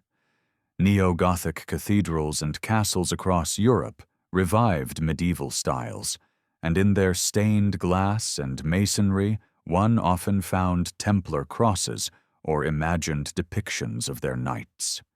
This was not archaeology, but storytelling in stone. A deliberate choice to inscribe the myth of the order into the very landscape of modern Europe. Visitors who walked through these revivalist buildings were reminded, consciously or unconsciously, of the knights who had once dominated history and who still haunted its imagination. By the close of the 19th century, the Templars were everywhere and nowhere at once. They appeared in novels, operas, paintings, political speeches, secret rituals, and whispered rumors. They were martyrs to liberty, protectors of bloodlines, guardians of hidden treasure, architects of revolutions, and explorers of lost worlds. They had become less a historical order than a vast mirror reflecting the obsessions of the modern age. For a France struggling with identity, they were symbols of betrayal and vengeance. For occultists, they were keepers of eternal wisdom. For treasure hunters, They were the promise of riches buried just beneath the earth. For romantics, they were tragic knights out of time, forever riding into battle against fate itself. And always, beneath every retelling, lay the same question that had haunted the centuries. What had they truly protected? And where had it gone? Was the treasure they carried away from France merely gold? Or was it something far more dangerous, a relic, a scroll, a genealogy that could upend history? The 19th century did not answer these questions. It only deepened them, layering romance upon conspiracy, art upon legend, until the Templars became not one story, but 1,000, each whispered with the certainty that somewhere, just out of reach, the truth still waited to be uncovered. The 20th century opened with the Templars still riding high in legend, their memory fused with treasure tales, bloodline theories, and esoteric traditions. But as the modern age lurched through wars, revolutions, and unprecedented technologies, their myth took on new forms. No longer confined to dusty chronicles or Gothic romances, the Templars became symbols wielded by ideologues, seekers, and conspiracy theorists who saw in them an eternal thread connecting past to present. In this turbulent century, their story entered politics, popular culture, and the shadows of secret societies in ways more potent than ever before. The occult revival of the early 20th century was one of the first arenas where their legend resurfaced with vigor. Organizations such as the Ordo Templi Orientis, borrowing their very name from the Knights, framed themselves as inheritors of a mystical lineage stretching back through the Templars to ancient traditions of Egypt and the East. The OTO, with figures like Aleister Crowley, blended ritual magic, alchemy, and sexual mysticism, claiming that they were continuing a path of hidden knowledge once safeguarded by the Order. In such circles, the Templars were reimagined not as crusading knights, but as adepts, custodians of arcane wisdom suppressed by church and crown. Their supposed idol, Baphomet, was reclaimed as a symbol of cosmic duality, no longer a charge of heresy, but an emblem of enlightenment. At the same time, nationalist movements across Europe found uses for their image. In France, the memory of Jacques de Molay's fiery death was revived as a rallying cry against tyranny, echoing in Masonic rituals and in political speeches. In Germany, however, a darker appropriation emerged. Elements within the Nazi regime, obsessed with occult symbolism, drew inspiration from medieval orders and myths of bloodlines. Heinrich Himmler, head of the SS, styled his organization as a modern knightly order, with ceremonies in castles that mimicked medieval ritual. The Templars themselves were not directly adopted, but the aura of a persecuted yet powerful brotherhood resonated. To Nazi ideologues who believed in hidden Aryan lineages and ancient wisdom, the Templar story offered both a warning and a model: the danger of persecution by church and crown, and the promise of secret survival beyond destruction. World War II itself gave rise to new treasure legends. As Nazi armies plundered Europe's art and relics, rumors swirled that they sought the Grail, the Ark of the Covenant, or Templar treasure hidden for centuries. Castles in Austria and Germany were searched, monasteries ransacked, archives scoured for documents linking the order to lost relics. Some even whispered that the Nazis had uncovered fragments of Templar secrets, fueling their own obsession with occult power. Whether or not any truth lay in these rumors mattered less than their persistence. They tied the Templars once again to global conflict, transforming them into silent actors in humanity's greatest catastrophes. After the war, in a world scarred by atomic fire and Cold War paranoia, the Templars slipped seamlessly into the rising culture of conspiracy. As governments became more secretive, as intelligence agencies spun webs across continents, as the threat of nuclear annihilation loomed, the idea of hidden brotherhoods guiding events from the shadows captured the imagination. The Templars, with their history of secrecy and their mysterious end, became natural players in this theater of suspicion. Books and articles claimed they had survived as the hidden hand behind Freemasonry, the Illuminati, and other shadowy cabals accused of manipulating world affairs. For those seeking explanations in an age of anxiety, the Templars offered a convenient answer: proof that history was not random, but orchestrated by powers older than nations. Meanwhile, the treasure legends only multiplied. Oak Island, already a site of fascination, drew renewed attention. Every failed excavation seemed to deepen the belief that something extraordinary lay hidden in its depths. Perhaps gold, perhaps relics, perhaps the very documents that proved the survival of the Templar bloodline. In France, Rennes-le-Château became a magnet for seekers convinced that Father Saunier's fortune had come from unlocking Templar secrets. These sites became pilgrimage grounds for modern treasure hunters, journalists, and novelists alike, each layering new speculation onto the old. The Templars also became fixtures of popular culture. Novels, films, and eventually television transformed them into icons recognized across the globe. They appeared as noble warriors in historical epics, as sinister cultists in thrillers, as keepers of the Grail in fantastical adventures. Each portrayal, however fictional, reinforced the sense that the Order was more than history. They were living symbols, adaptable to any narrative of mystery or power.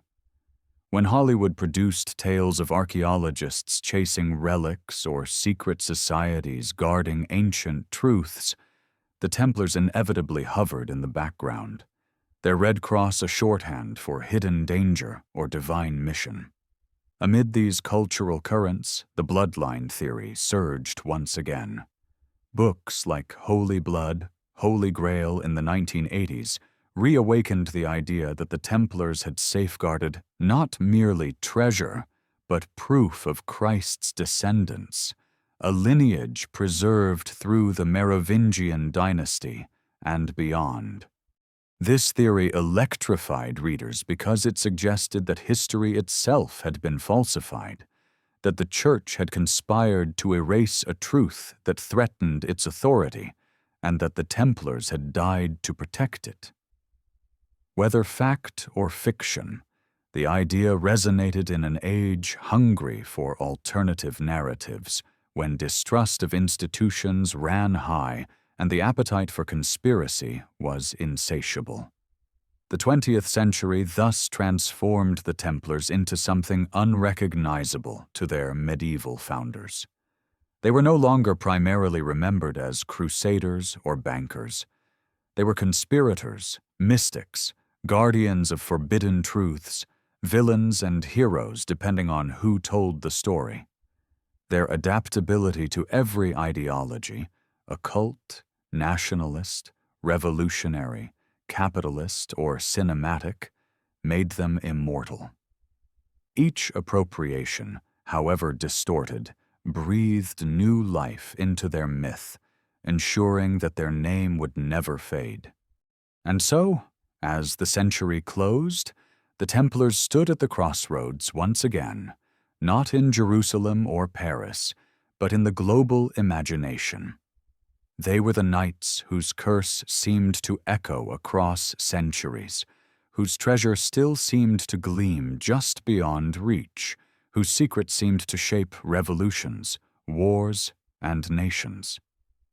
They had become the quintessential symbol of hidden power, the perfect embodiment of humanity's suspicion that beneath the visible world lies another, controlled by hands unseen.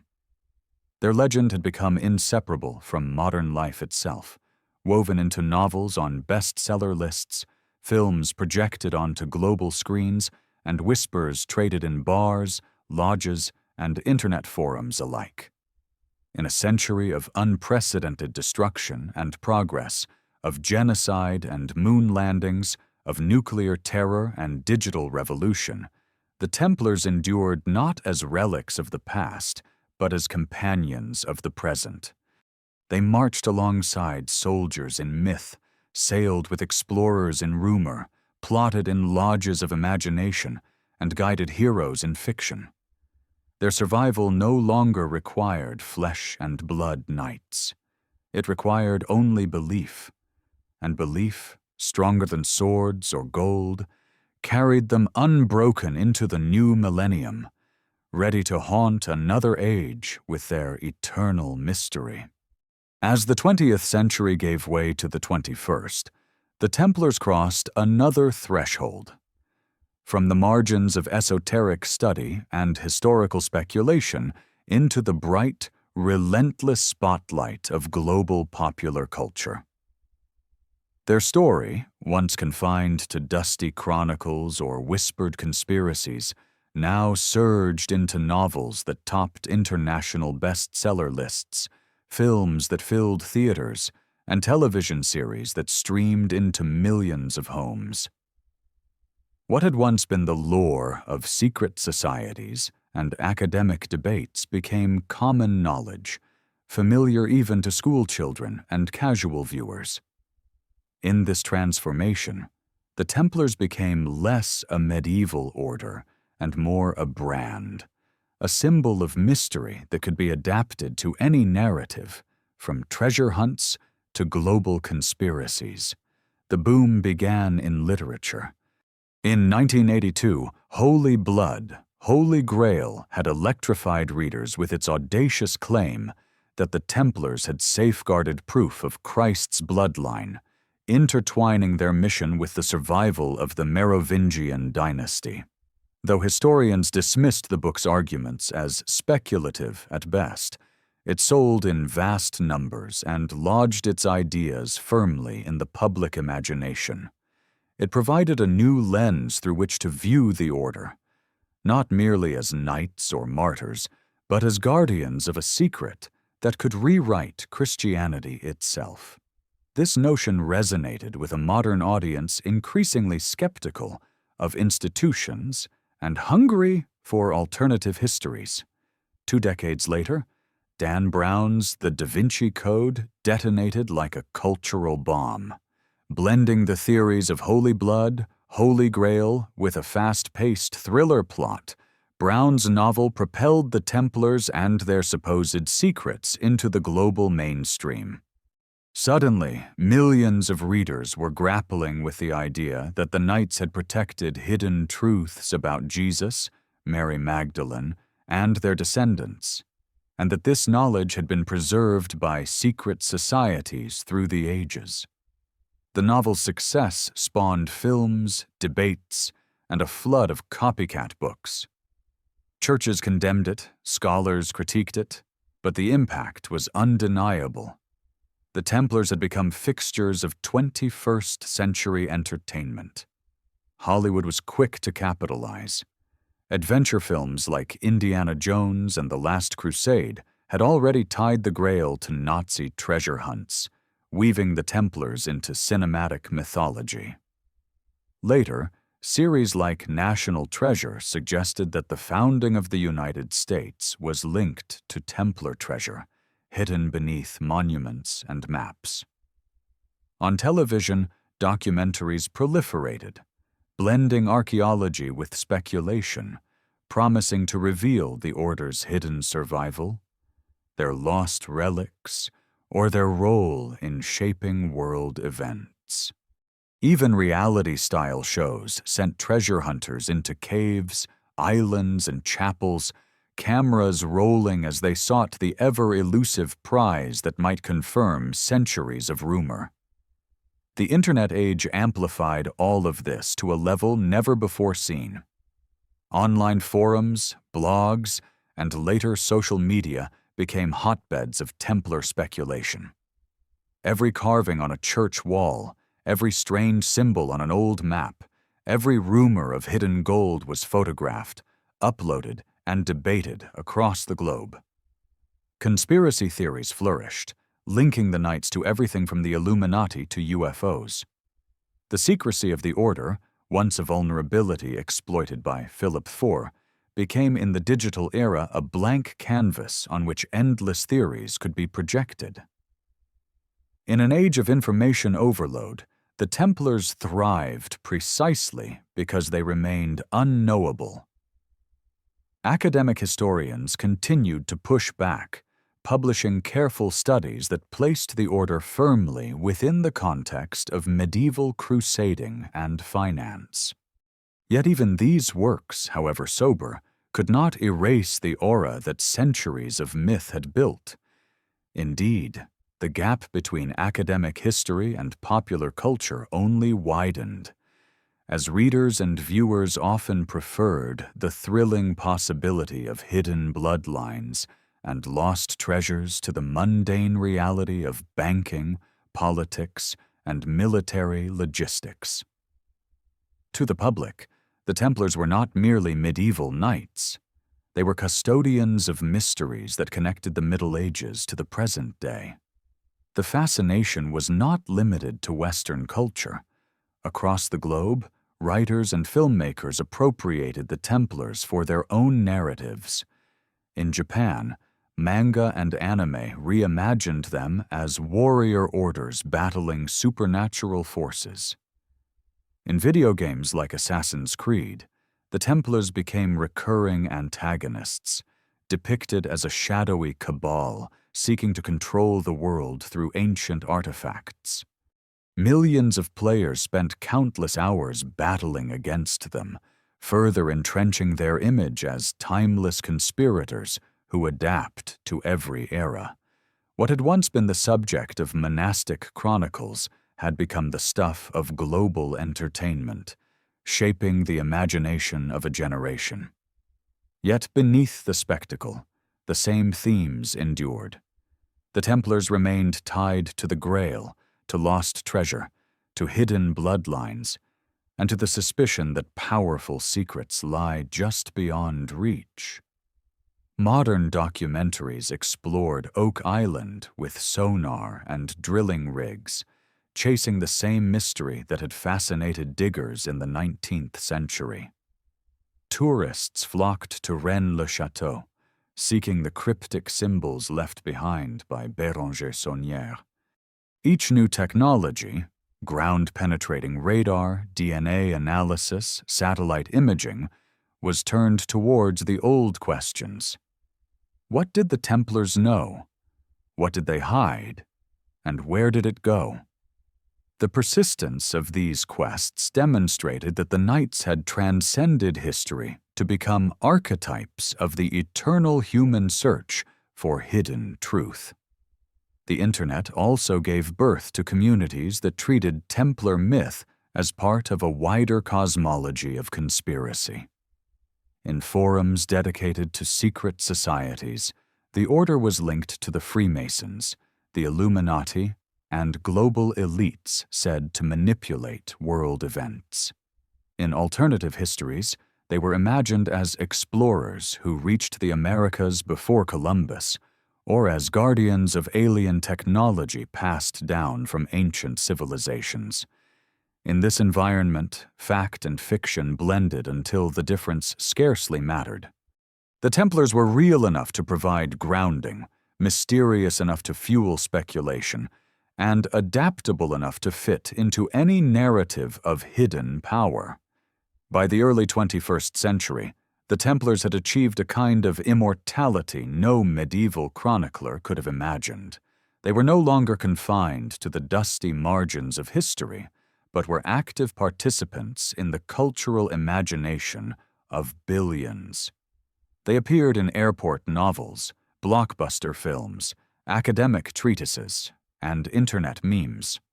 Their red cross adorned the sails of virtual ships, the pages of graphic novels, the covers of conspiracy websites.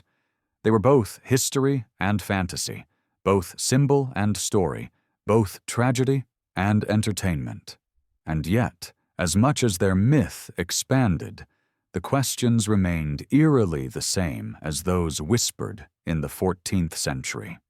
Had they carried treasure away from Paris before Philip's officers struck?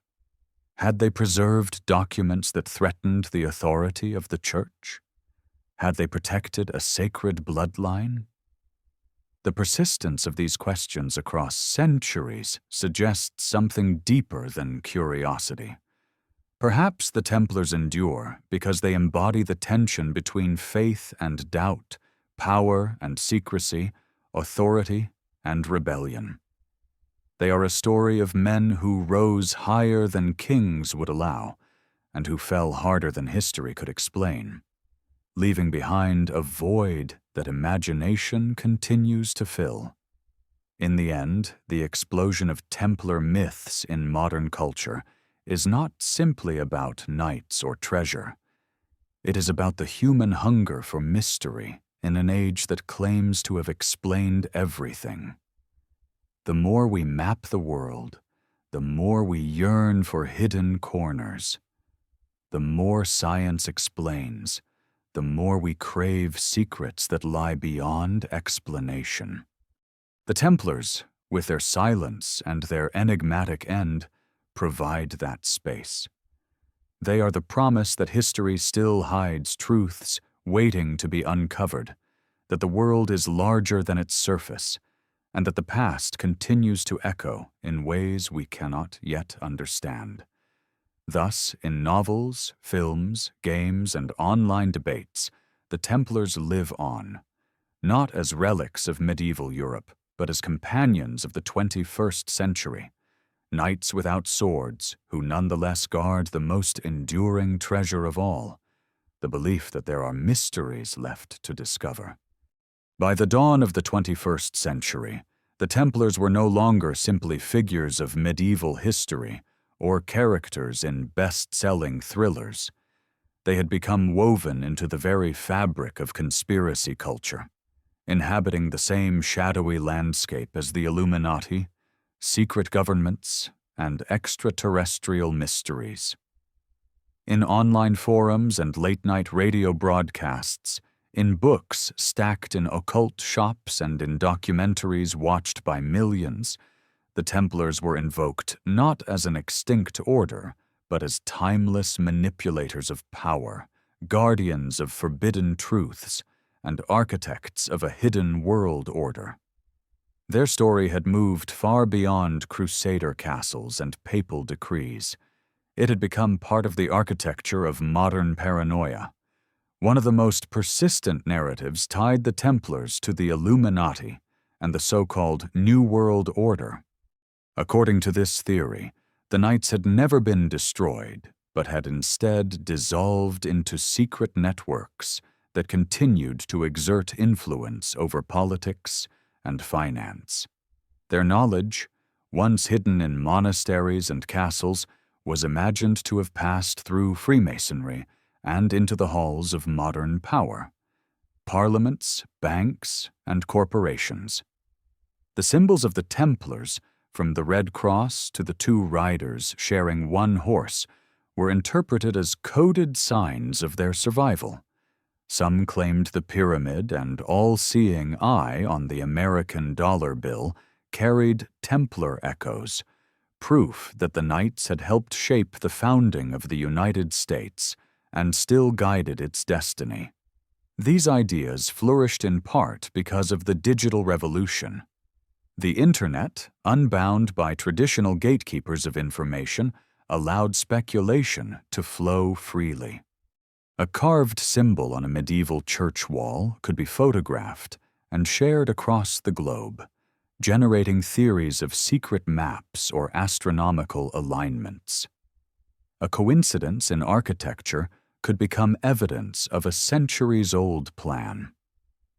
Forums buzzed with debates over whether the Templars had hidden technology recovered from ancient civilizations, or even from visitors beyond Earth. For some, the Order's excavations beneath the Temple Mount were not about relics of Christendom, but about recovering something far stranger, lost artifacts of a civilization older than humanity itself. The association of the Templars with UFO lore may sound improbable, yet it fit naturally into the expanding universe of modern conspiracy. If governments could hide alien technology, why could not the Templars have done the same in their own time? Some speculated that the Knights' sudden rise to power in the 12th century had been fueled by discoveries in Jerusalem, devices or knowledge that gave them advantages in finance, navigation, or medicine. Their sudden destruction, in this view, was not merely about gold or papal politics, but about silencing a group that had stumbled upon something too dangerous to be revealed. To believers, the missing Templar treasure was not coins or chalices, but knowledge that linked humanity to the stars. Meanwhile, older legends of treasure continued to thrive, now reinterpreted in light of global conspiracies. Oak Island, once a mystery of buried gold, became linked to theories of Templar documents proving alternative histories. Rennes-le-Château, once a local curiosity, was transformed into a node in a global network of secrets, its parish church said to conceal not only genealogies of a holy bloodline, but also clues to the Templars' survival. The modern hunger for hidden truth ensured that every anomaly, every coincidence, could be fitted into the Templar puzzle. The Order's connection to bloodline theories grew even more entangled in conspiracy webs. Books and films that popularized the idea of Christ's descendants surviving through the Merovingian dynasty were taken by some not as fiction, but as revelation. Online communities dissected genealogies of European nobility, searching for signs of Templar protection of sacred families. In this view, the Knights were not merely warriors or bankers, but guardians of a secret that threatened the very foundations of church and monarchy. The idea that spiritual authority did not lie in institutions, but in a living lineage. For conspiracy theorists, this bloodline explained everything: the destruction of the Templars, the secrecy of the Vatican, and the endless wars for control of Europe. In America, the Templar myth fused with anxieties about government secrecy. The idea that the Knights had evolved into a hidden hand guiding modern institutions found resonance in a society suspicious of elites and shadowy power. Radio shows like Coast to Coast AM hosted hours-long discussions about Templars, Freemasons, and the global order, weaving their story into narratives of alien abductions, Area 51, and secret underground bases.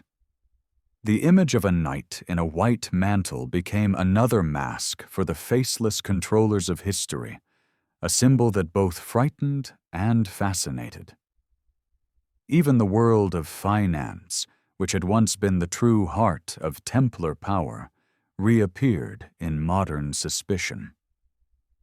The banking practices they pioneered in the Middle Ages, letters of credit, transfer of funds, the early skeleton of international finance, were reinterpreted by conspiracy theorists as the seed of today's global banking elite.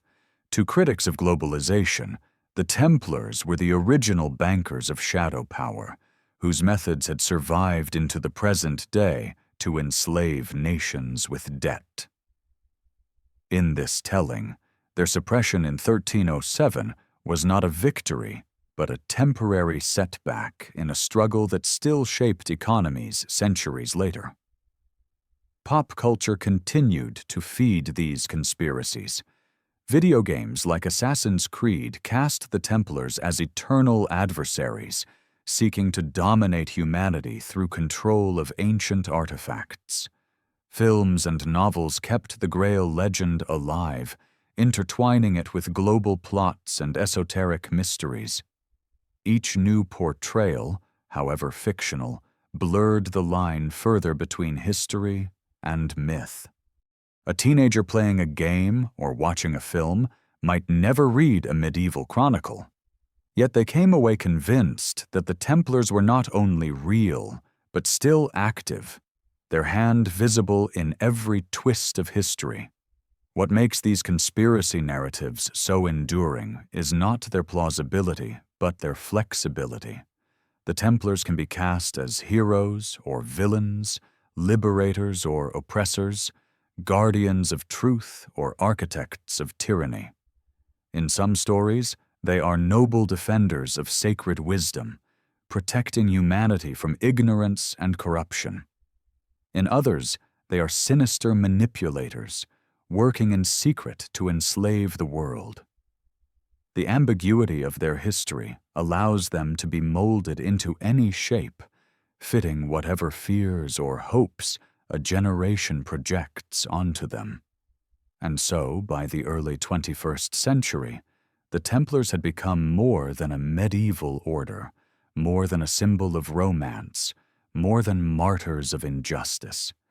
They had become archetypes of hidden power, universal figures who could appear in any conspiracy, any legend, any story of mystery. Their survival no longer depended on documents or ruins.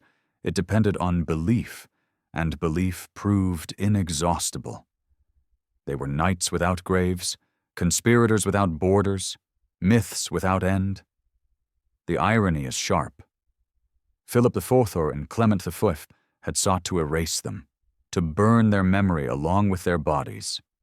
Instead, they created the most enduring ghost of all, one that walks not only through history books, but through films, games, novels, forums, and theories that span the entire globe. In every suspicion of a hidden order, in every claim of lost treasure, in every story of secret guardianship, the Templars ride again. Their cross may no longer wave over castles or battlefields, but it still glows in imagination, a reminder that some mysteries never die. Thus, the age of conspiracy has given the Templars a new dominion. No longer confined to Jerusalem or Paris, they rule instead over the boundless landscape of human imagination, where every shadow might conceal a knight, every secret might echo their vow, and every unanswered question might lead back to them. And in this world of rumor and revelation, their true treasure is not gold or relics, but the power of belief itself, the most inexhaustible currency of all.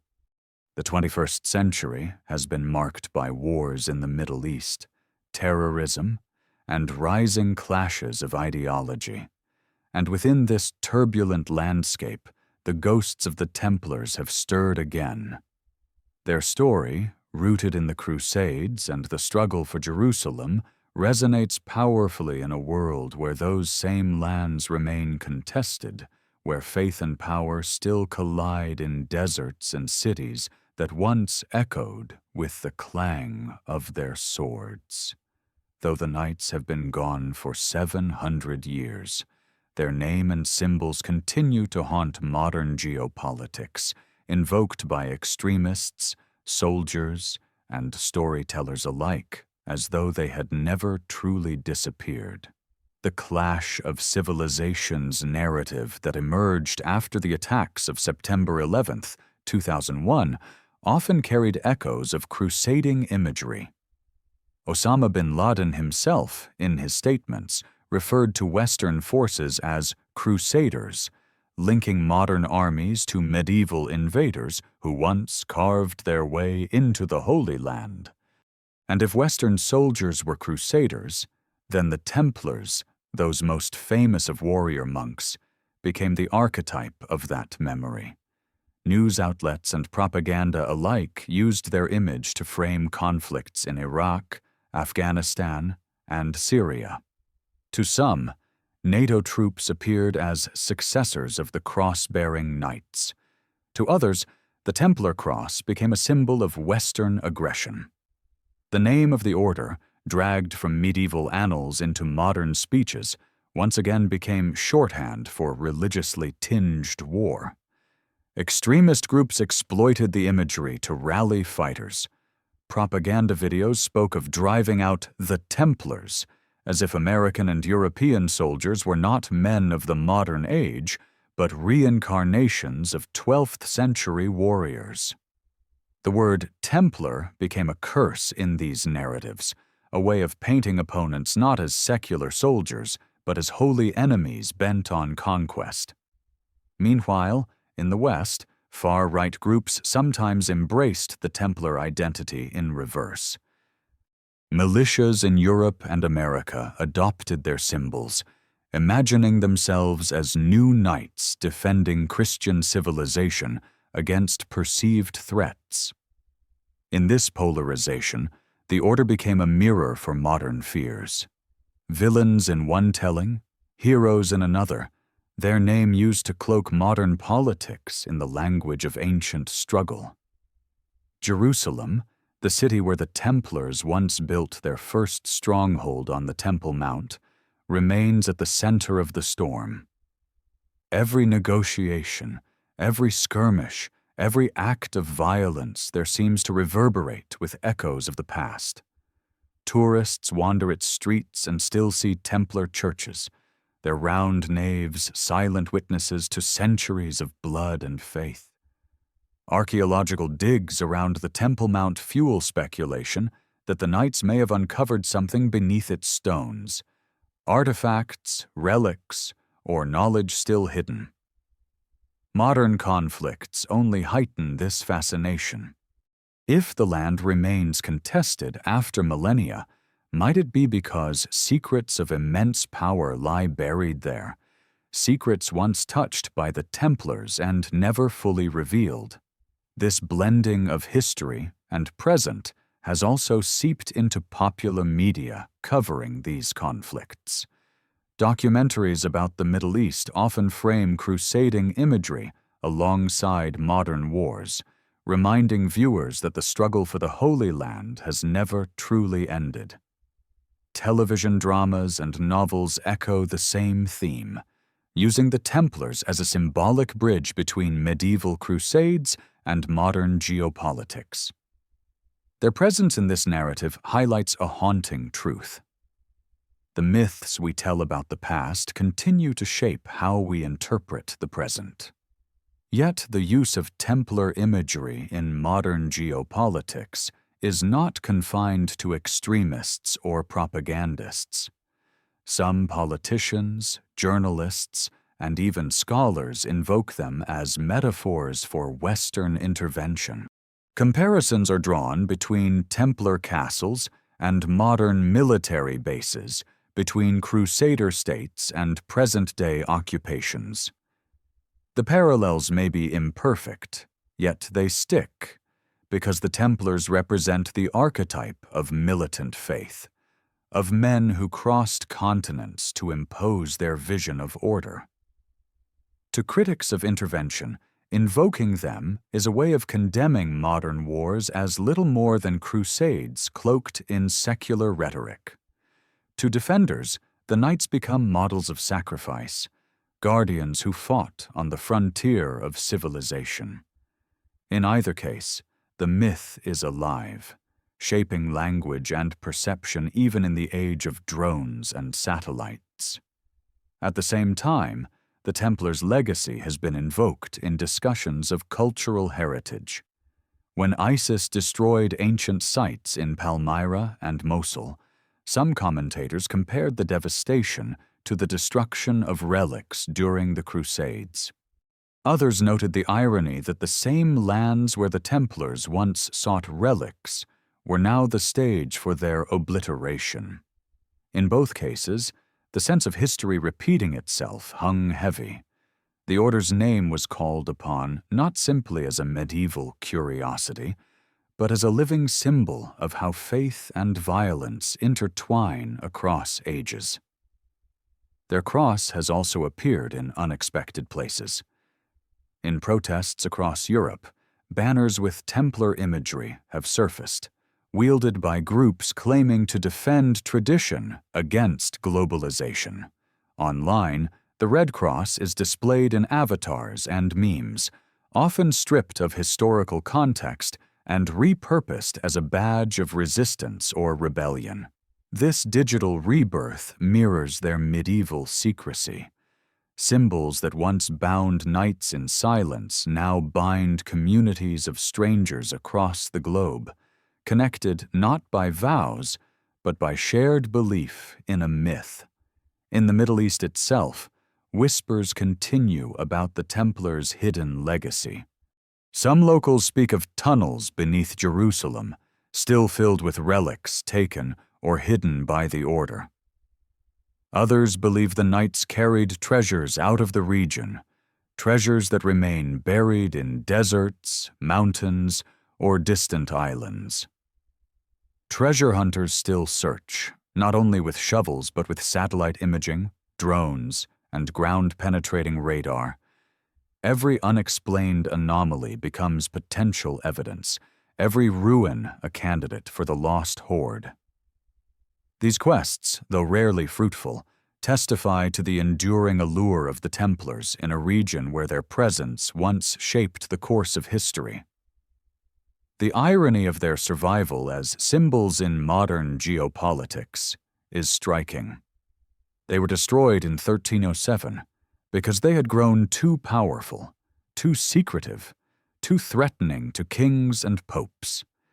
Yet their annihilation only freed them to haunt the world forever.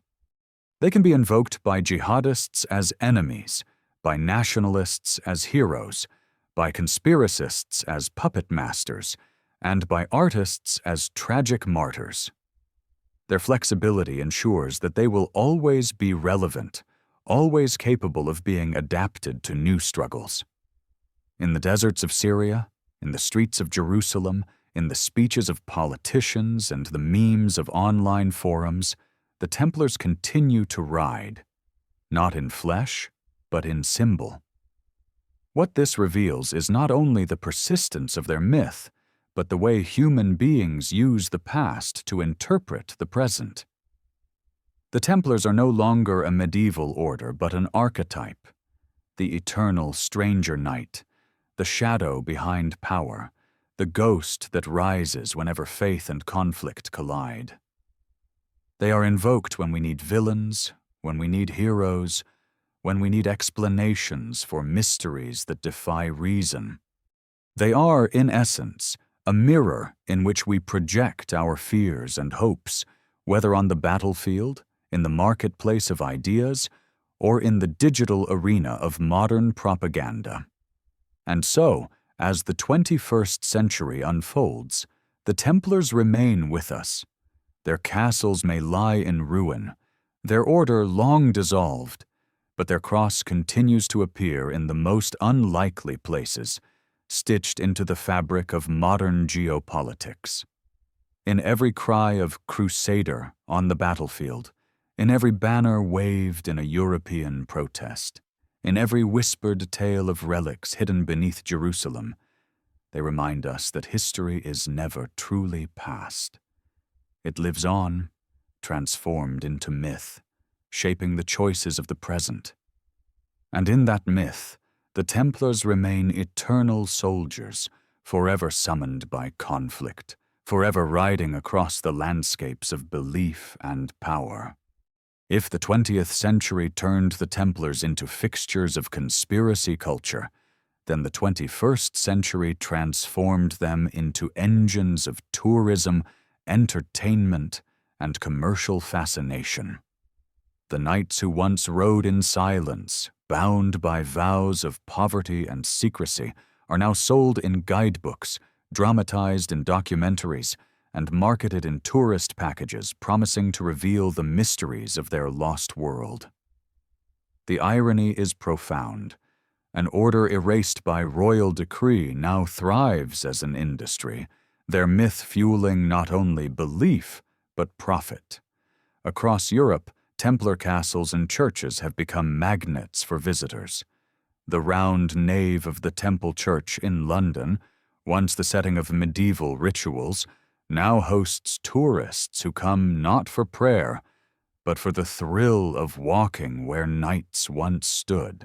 In Tomar, Portugal, the Convent of Christ, once the stronghold of the Order of Christ, successor to the Templars, draws crowds who gaze at its Manueline architecture, convinced that its carvings conceal esoteric messages. Guides weave tales of hidden treasure, of voyages to the New World, of secrets passed from one generation to the next. Whether the stories are grounded in fact matters little. The aura of mystery is what fills hotels and sustains local economies. France, too, has turned its Templar ruins into stages of myth. At Gisors, a fortress once linked to the Knights, legends speak of underground vaults filled with relics hidden before Philip's purge. Excavations have uncovered nothing conclusive, yet the story itself attracts pilgrims of curiosity, each convinced that just beneath the earth lies the truth. In Rennes-le-Château, the legacy of Béranger Saunier's supposed discovery has transformed a small village into a global destination. Bookstores overflow with titles promising revelations. Cafes are decorated with Grail imagery, and tourists wander the hills searching for signs of Templar treasure. The story has become more valuable than any gold the Knights might have buried. The commercialization of Templar myth has also flourished in the realm of pseudo-archaeology. Television channels broadcast series where hosts chase leads across continents, linking carvings in Scotland to ruins in South America, or symbols in Jerusalem to caves in Canada.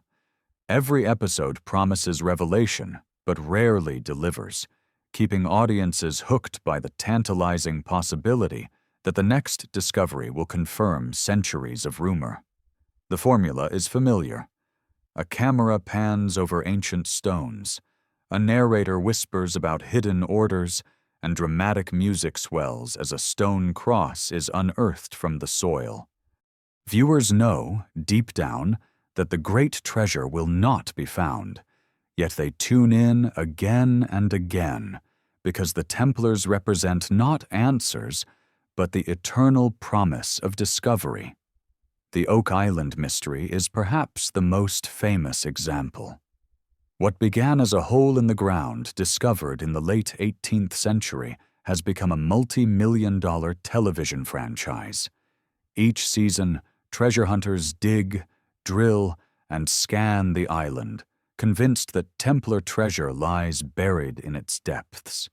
Bits of wood, scraps of metal, and odd symbols are presented as evidence of a great hidden hoard. Critics dismiss the enterprise as spectacle, yet audiences remain captivated. The legend of the Templars, woven into the Oak Island narrative, provides the show with its enduring magnetism. It is not the artifacts themselves that matter, but the story that each discovery might be the key to the Knight's greatest secret. This appetite for treasure hunting narratives reflects something deeper in modern culture, a yearning for wonder in a world increasingly mapped and measured. Satellites photograph every inch of the earth. Archives digitize every medieval manuscript. Yet the belief persists that somewhere, beneath stone or soil, a chest of Templar gold or a scroll of forbidden knowledge waits. The Knights serve as gatekeepers of this possibility, guardians of mystery in an age that pretends to have solved all mysteries. Beyond treasure, the Templars are also marketed as symbols of initiation and exclusivity. New Age retreats promise Templar wisdom in the form of meditation techniques or esoteric teachings. Books blend their story with mystical traditions, offering readers not only history, but a sense of belonging to a lineage of hidden guardians. In online spaces, communities adopt Templar symbols as badges of identity, from role-playing guilds in video games to forums dedicated to alternative spirituality. The white mantle and red cross, once visible only on the battlefields of the Holy Land, now glow on computer screens, worn proudly by those who seek to link themselves to the aura of secrecy and power. The commercialization has also blurred lines between fact and fantasy. Museums mount exhibits that mix genuine medieval artifacts with speculative narratives about Grail quests and lost voyages. Tour operators sell Templar trails that lead travelers through castles and churches, embellishing history with legends of bloodlines and treasures. Even academic conferences sometimes struggle to separate scholarship from sensationalism, as public appetite for mystery overshadows the realities of medieval record-keeping and economics. The Templars, once destroyed for being too powerful, have returned as too profitable to ignore. Yet this commodification is not merely shallow, it reveals something profound about human desire. The Templars endure not simply because they were knights or bankers, but because they represent a fusion of opposites: faith and secrecy, power and downfall, history and myth. To walk in their ruins is to feel close to both the glory and the mystery of the past. To buy a book about their treasure is to participate in the oldest of human instincts: the hope that truth lies just beneath the surface, waiting to be revealed. The irony is that the Templars themselves may have been far more pragmatic than the legends suggest. Their daily lives were filled with accounting, fortification, and warfare, not with guarding bloodlines or hiding relics. Yet their violent suppression left a void too great to fill with mere pragmatism. The imagination of centuries rushed in, and today that imagination has become an industry. The knights who once swore vows of poverty now generate immense wealth, not for themselves, but for those who sell their story. In the 21st century marketplace, the Templars have become symbols available to all. They can be heroes in films, villains in video games, guides in novels, or mascots in tourism campaigns. Their adaptability, their very lack of a fixed identity, makes them endlessly valuable. And so long as people hunger for mystery, for secrets buried in stone and soil, the Templars will remain profitable ghosts, riding not into battle, but into the imaginations of all who seek them. What is most remarkable is how this commodification has not diminished their aura, but amplified it. Every tourist who visits a Templar ruin, every viewer who watches a treasure hunting show, every reader who picks up a novel about their secrets, participates in the continuation of their myth. The order lives not in hidden vaults or buried treasure, but in the marketplace of wonder. And in that marketplace, they are eternal, knights without swords, guardians without treasure, whose true wealth lies in the stories that refuse to die. In the digital age, the Templars have undergone yet another metamorphosis. What began as a medieval brotherhood of knights has become an endlessly adaptable myth that thrives not only in books and films, but also in the boundless, shifting landscape of the Internet. Once their story was whispered in cloisters or inscribed in chronicles. Now it is shared across forums, coded into video games, streamed on platforms, and remixed into memes that travel at the speed of light. The digital world has not diluted the mystery of the Templars. It has amplified it, scattering their legend into countless fragments that together form a mosaic of fascination. Video games have perhaps done more than any other medium to ensure their immortality among younger generations. The Assassin's Creed franchise, beginning in 2007, cast the Templars as eternal adversaries, a shadowy order working through history to control humanity by seizing powerful artifacts. Players battled them in medieval Jerusalem, Renaissance Italy, colonial America, and beyond. The games presented the Templars not as relics of the past, but as a living conspiracy stretching across centuries, adapting to every era. Millions of players, even if they knew little of medieval history, came to see the knights as archetypes of secret power. The games blurred reality and fiction so thoroughly that some began to wonder whether the Templar conspiracy in the game reflected a deeper truth. Online forums and communities magnified this blending of fact and fantasy. On message boards dedicated to alternative history, users dissected supposed Templar symbols in architecture, artifacts, and even corporate logos. A carving on a cathedral could spark pages of debate.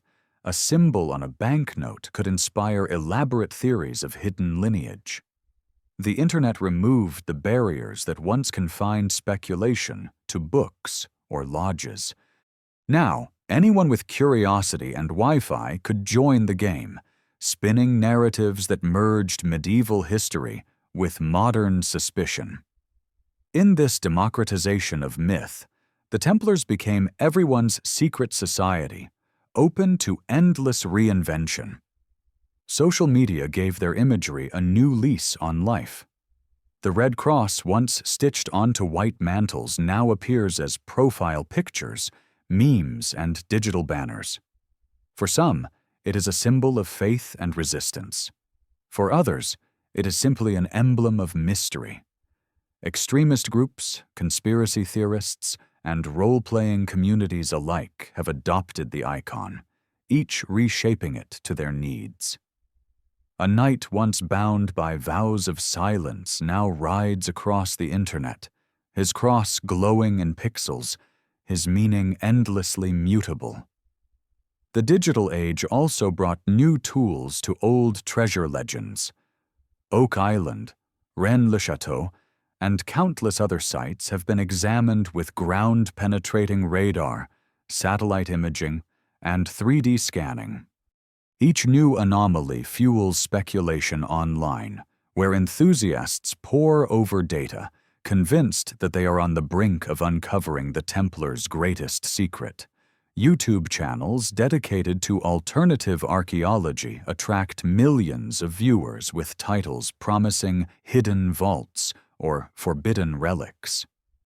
The absence of conclusive proof only deepens the allure. For every skeptic who debunks, there are believers who insist the truth is merely being suppressed. In this way, the internet has transformed every rumor into a potential revelation, every legend into a global discussion. Documentaries, once the preserve of television networks, now proliferate across streaming platforms. Viewers can binge entire seasons speculating about Templar voyages to America, their hidden treasures in Europe, or their supposed connection to extraterrestrials. Algorithms feed the appetite, offering endless variations of the same theme. Secrets buried, conspiracies hidden, mysteries unsolved. The digital economy thrives on attention, and few subjects command attention like the Templars. Each click, each view, each share keeps the myth alive, ensuring that even in an age of overwhelming information, the knights remain figures of tantalizing secrecy. What makes the Templars so suited to the digital era is their ambiguity. They are not burdened with a single definitive narrative. Were they heretics or martyrs, villains or heroes, mystics or bankers? The lack of closure invites endless reinterpretation. In a world where information itself feels unstable, where truth is contested and history constantly rewritten, the Templars embody uncertainty. They are a mystery no fact-check can fully dispel, a story too large for a single answer. This makes them perfect fuel for digital myth-making, where ambiguity is currency and certainty is rare.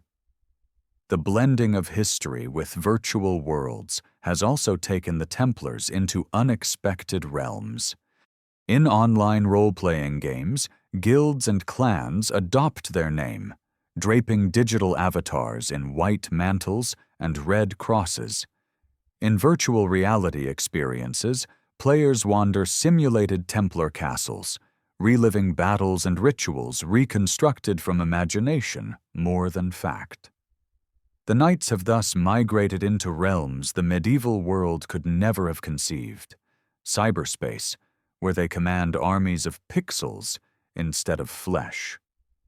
To millions of users, the Templars are not only figures of history, but living companions in the digital frontier.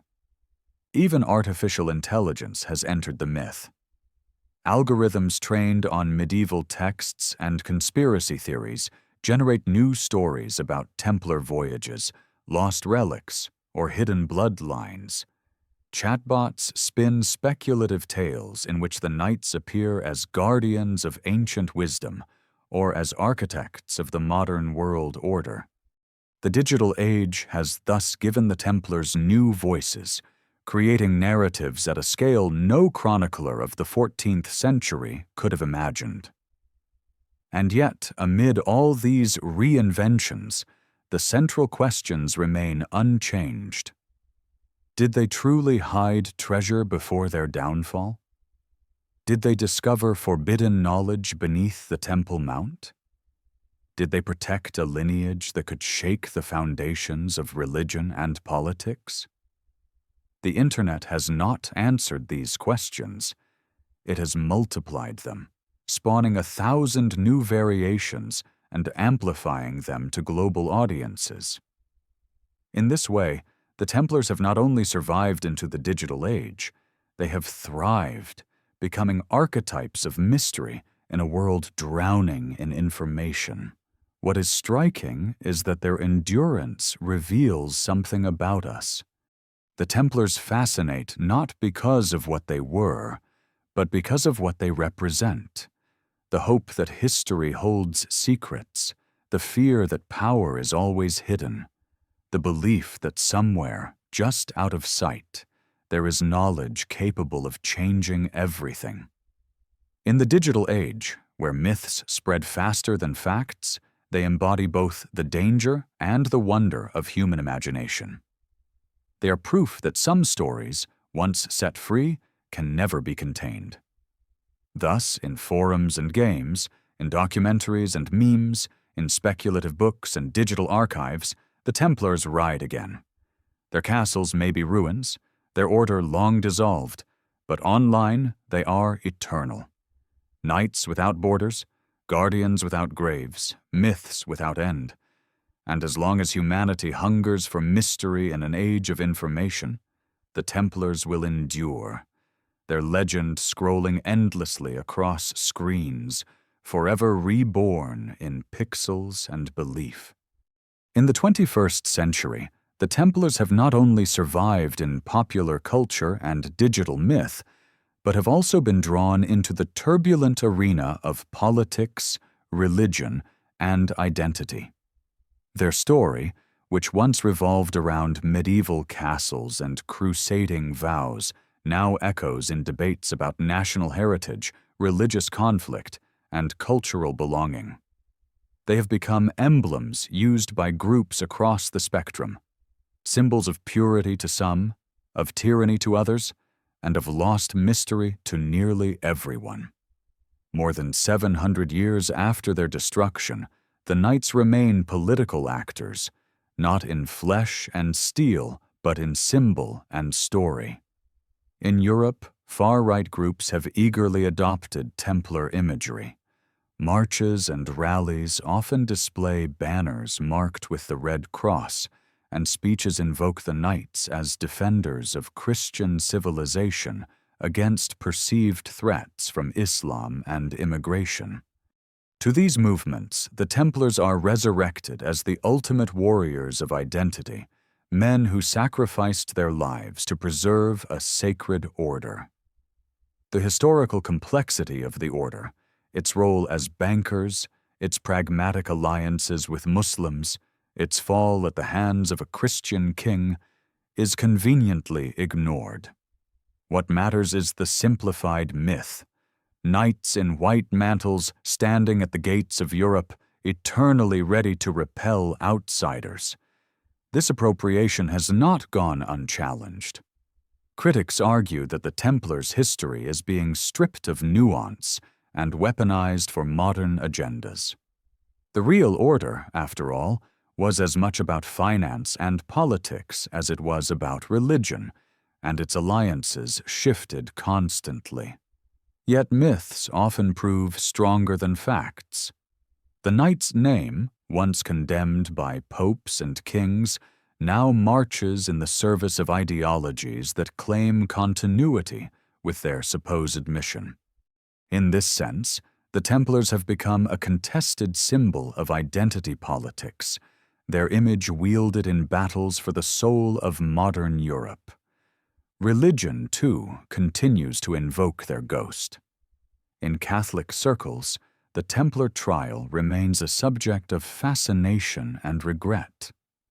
Popes have expressed sympathy for the order's fate, and some historians within the Church argue that the Knights were unjustly condemned.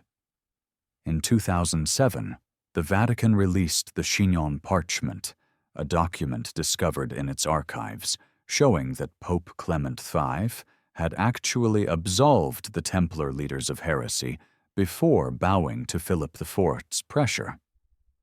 This revelation reignited debates about whether the Church should formally rehabilitate the order's memory. For some believers, the Knights represent a wound in Christian history, a reminder of how political greed corrupted spiritual justice. For others, they symbolize a path not taken, a vision of faith defended with courage and independence, crushed by the collusion of throne and altar. Meanwhile, in Protestant and evangelical communities, the Templars sometimes appear as cautionary tales of what happens when faith merges with worldly power. Preachers describe their rise and fall as evidence that even holy causes can be corrupted by wealth and ambition. Yet the fascination persists. In sermons, in church literature, and in online ministries, the Templars are often mentioned at the same breath as prophecies about the end times, their fate woven into narratives of apostasy, martyrdom, and divine judgment. Their trial, seen through a biblical lens, becomes a symbol of the persecution that true believers must always be prepared to endure. Beyond Christianity, the Templars remain figures of controversy in the Islamic world. For many Muslims, the memory of the Crusades is not ancient history, but a living scar, invoked in political rhetoric and cultural memory. In this context, the Templars represent the archetypal invaders, ruthless warriors who seized lands and slaughtered innocents under the banner of faith. Extremist propaganda has explicitly used the term Templar as a synonym for Western armies, framing modern conflicts as a continuation of medieval wars. Yet even here, the fascination lingers. Some writers in the Islamic world have speculated about the Templars' alliances with Muslim leaders, their possible admiration for Sufi mysticism, and their rumored adoption of Eastern wisdom. To condemn them as enemies is easy. To see them as complex participants in a shared history is more challenging, but it adds depth to the debate about identity and conflict in the modern Middle East. Outside the Abrahamic traditions, the Templars have been reinterpreted in even more imaginative ways. New Age movements embrace them as guardians of universal wisdom, blending their imagery with Eastern philosophies, pagan rituals, and mystical teachings. In this context, the Knights are not warriors of Christ, but seekers of enlightenment, figures who transcended dogma to touch deeper truths. Retreats promise initiation into Templar energy, meditation techniques framed as continuations of their hidden practices, and pilgrimages to their sites sold as spiritual journeys. In a world increasingly skeptical of institutional religion, the Templars serve as vessels for a more personal, eclectic spirituality. The political use of their myth extends into diplomacy and national heritage as well. Nations like Portugal proudly celebrate their Templar past, promoting castles and churches as symbols of resilience and exploration. The Order of Christ, successor to the Templars, is credited with fueling the Age of Discovery, tying the Knights' survival to the birth of global empires. In Portugal and Spain, their story is not only preserved in ruins, but inscribed into national identity, proof that the legacy of the Knights lives on in voyages that reshaped the world. In Scotland, legends of Templar aid at Bannockburn are celebrated as part of the struggle for independence, woven into the tapestry of national pride. In these cases, the Templars serve not as conspirators, but as anchors of continuity, tying modern nations to a heroic medieval past. This entanglement of the Templars with identity reveals a paradox. They are both universal and particular, claimed by groups across the globe as their own. Nationalists see them as defenders of homeland. Mystics see them as seekers of truth. Extremists see them as enemies or allies. Tourists see them as romantic knights. Politicians see them as metaphors. In each appropriation, the Templars are reshaped to fit the needs of the present, their true history less important than the power of their symbol. What remains constant is the human need for symbols that embody courage, secrecy, sacrifice, and hidden truth. The Templars provide all of these at once. They were real men who lived and died in blood and fire, yet they have become more than men. They are archetypes, timeless figures who can be summoned whenever identity is at stake. And in a world of fractured loyalties and contested narratives, their myth provides a rallying point, a banner under which people march, pray, argue, and dream. Thus, in the 21st century, the Templars live not in fortresses, but in the hearts of movements. They march in rallies. They appear in sermons, they haunt political speeches, they shine in national pride, they flicker in the dreams of mystics. Their cross may no longer flutter over Jerusalem, but it still casts a long shadow over identity and belief. And in that shadow, humanity continues to wrestle with the same questions that once brought the Order to glory and ruin. What do we fight for? What do we believe? And what secrets are worth dying to protect? The Templars have always existed at the threshold between fact and imagination, but in the modern era they have stepped fully into the realm of global storytelling. Their legend has become a narrative engine, powering novels, films, and television series that reach millions of people across cultures and continents. In literature and cinema, the Templars no longer belong exclusively to the Middle Ages. They appear in every time and place, as villains, as guardians, as seekers of truth. Their ambiguity, their capacity to be reimagined endlessly, has made them among the most recognizable and versatile figures in popular culture. The explosion began in earnest with the 20th century's fascination with adventure and mystery fiction. Writers like Umberto Eco used the Templars as symbols of conspiracy in Foucault's Pendulum, where they appear not as historical actors, but as metaphors for the human need to impose patterns on chaos. Eco's novel, with its satire of conspiracy thinking, nevertheless fueled fascination with the Knights, showing how irresistible their myth was even when mocked. The Templars became literary shorthand for hidden power, a symbol that allowed authors to conjure worlds of intrigue with a single name. In the 21st century, Dan Brown's The Da Vinci Code transformed them from esoteric curiosity to household names. His portrayal of the Templars as guardians of Christ's bloodline, protectors of secrets threatening the foundations of Christianity, electrified global audiences. The novel sold tens of millions of copies, was translated into dozens of languages, and adapted into blockbuster films. Churches condemned it, historians criticized it, but readers devoured it. The Templars were no longer a niche subject. They were protagonists in one of the most popular stories of the modern age. In Brown's wake, a flood of imitators followed, each offering its own take on Templar treasure, hidden genealogies, and secret rituals. The Knights became the cornerstone of a genre.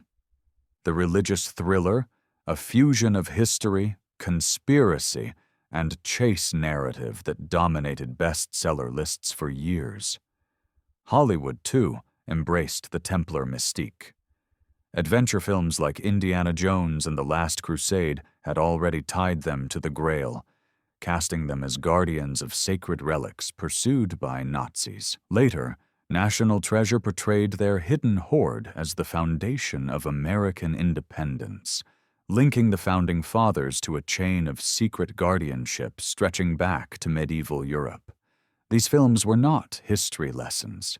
They were spectacles, but they ensured that entire generations associated the Templars with hidden vaults, secret maps, and treasures that could reshape the world. The imagery of knights in white mantles, of crosses carved in stone, became visual cues that immediately signaled mystery and adventure. Television followed suit, with countless documentaries exploring their history and myth. Channels devoted to history, archaeology, and mystery produced series promising to reveal the truth behind the Templars. Whether focusing on Oak Island, Rennes-le-Château, or excavations in Jerusalem, the formula was familiar. The Knights were always at the edge of discovery, their secrets always about to be revealed.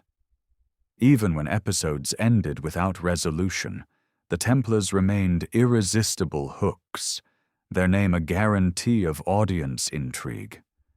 Dramatized series added to the allure, portraying the Knights as tragic heroes caught in webs of betrayal and destiny.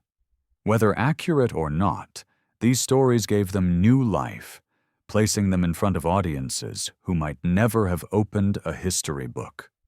The Templar myth also infiltrated fantasy and science fiction. In novels and films set in alternate worlds, their imagery was borrowed to signify ancient orders of guardians, mysterious warrior monks bound to secret missions. Their fusion of faith, secrecy, and martial power made them archetypes easily adapted into any fictional universe. Video games amplified this even further. The Assassin's Creed franchise, with its global reach, embedded the Templars into an ongoing story of shadowy control across millennia. In this world, the Knights were not merely medieval figures, but eternal adversaries, shaping revolutions, wars, and empires from behind the scenes. For millions of players, the Templars became less a historical curiosity than an ever-present antagonist, as familiar as any superhero villain or science fiction empire. What makes the Templars so effective in storytelling is their adaptability. They can be cast as villains, manipulative forces striving for domination. They can be cast as heroes, noble martyrs defending hidden truths. They can be tragic, betrayed by greed and power. They can be mysterious, their motives never fully revealed. Few historical groups offer such flexibility. They are not confined to one moral role or one period. They are free-floating symbols that can be shaped to fit the needs of any narrative, whether it is a thriller set in modern Paris, a fantasy epic on another planet, or a historical drama in medieval Jerusalem. Their persistence in global storytelling also speaks to deeper human needs. In an age dominated by science and technology, the Templars represent the persistence of mystery. They are a reminder that history is not fully known, that secrets may still lurk in ruins or beneath cathedrals. They embody the suspicion that power is always hidden, that behind every throne there are unseen hands. And they dramatize the human hunger for transcendence, the belief that some truths, whether sacred relics or forbidden genealogies, are too immense to be revealed openly. Storytellers draw on them because they condense these needs into a single, recognizable symbol. At the same time, their commodification has created tension. Scholars lament the distortion of history, pointing out that the real Templars were more accountants than alchemists, more soldiers than sorcerers. Yet popular culture rarely cares about nuance. The myth of the Templars has grown so large that it eclipses their true history. In a sense, this is the ultimate victory of their legend, to become larger than fact, to exist as archetypes untethered from time. The knights who once swore vows of obedience have now been conscripted into the service of imagination, and their new masters are novelists, filmmakers, and gamers. Their global spread means that the Templars no longer belong to Europe alone. They appear in Japanese manga, in Brazilian soap operas, in Indian thrillers, in African speculative fiction. Each culture reshapes them to fit local narratives, turning them into universal symbols of secrecy and struggle. In this way, the Order has transcended not only history but geography, becoming part of a shared human mythology. They are no longer knights of the Crusades. They are knights of the imagination, guardians of mystery in every language and land. In the end, the Templars' role in literature and cinema reveals the extraordinary resilience of myth. Destroyed by kings, condemned by popes, erased from official chronicles, they have nonetheless achieved a form of immortality that no army could defeat. They live wherever stories are told, wherever imagination seeks symbols of hidden power and forbidden truth. And as long as human beings continue to tell stories, the Templars will ride on, not on horseback through the deserts of the Holy Land, but across pages and screens, forever questing, forever guarding, forever reminding us that history is never only what is written. The modern fascination with the Templars is not limited to thrillers, films, or conspiracy theories. In the 21st century, their myth has seeped into the intimate sphere of personal belief and alternative spirituality. For countless seekers across the world, the Templars have become more than historical figures. They are symbols of wisdom, guardians of hidden truth, and guides on individual quests for meaning. Their story has been absorbed into new religious movements, esoteric orders, and spiritual practices that blend history with mysticism. Once they were warriors who fought with swords. Now they are invoked as teachers who guard the path of enlightenment. New Age movements in particular have adopted Templar imagery with enthusiasm. Retreats and workshops promise initiations into Templar wisdom, offering participants meditations, rituals, and symbolic journeys framed as continuations of the Knights' secret practices. These experiences are often marketed as ways to connect with ancient energies, to unlock inner power, or to tap into the same mysteries the Knights were said to have uncovered beneath the Temple Mount. The Templar Cross, once a battlefield insignia, is reimagined as a spiritual sigil, a sign of balance and transcendence. In this context, the Knights serve not as warriors of Christ, but as guardians of a universal tradition, bridging East and West, faith and mysticism. Some of these movements explicitly link the Templars to broader traditions of esotericism. They are imagined as heirs of ancient Egyptian initiates, of Pythagorean mathematics, of Gnostic mystics.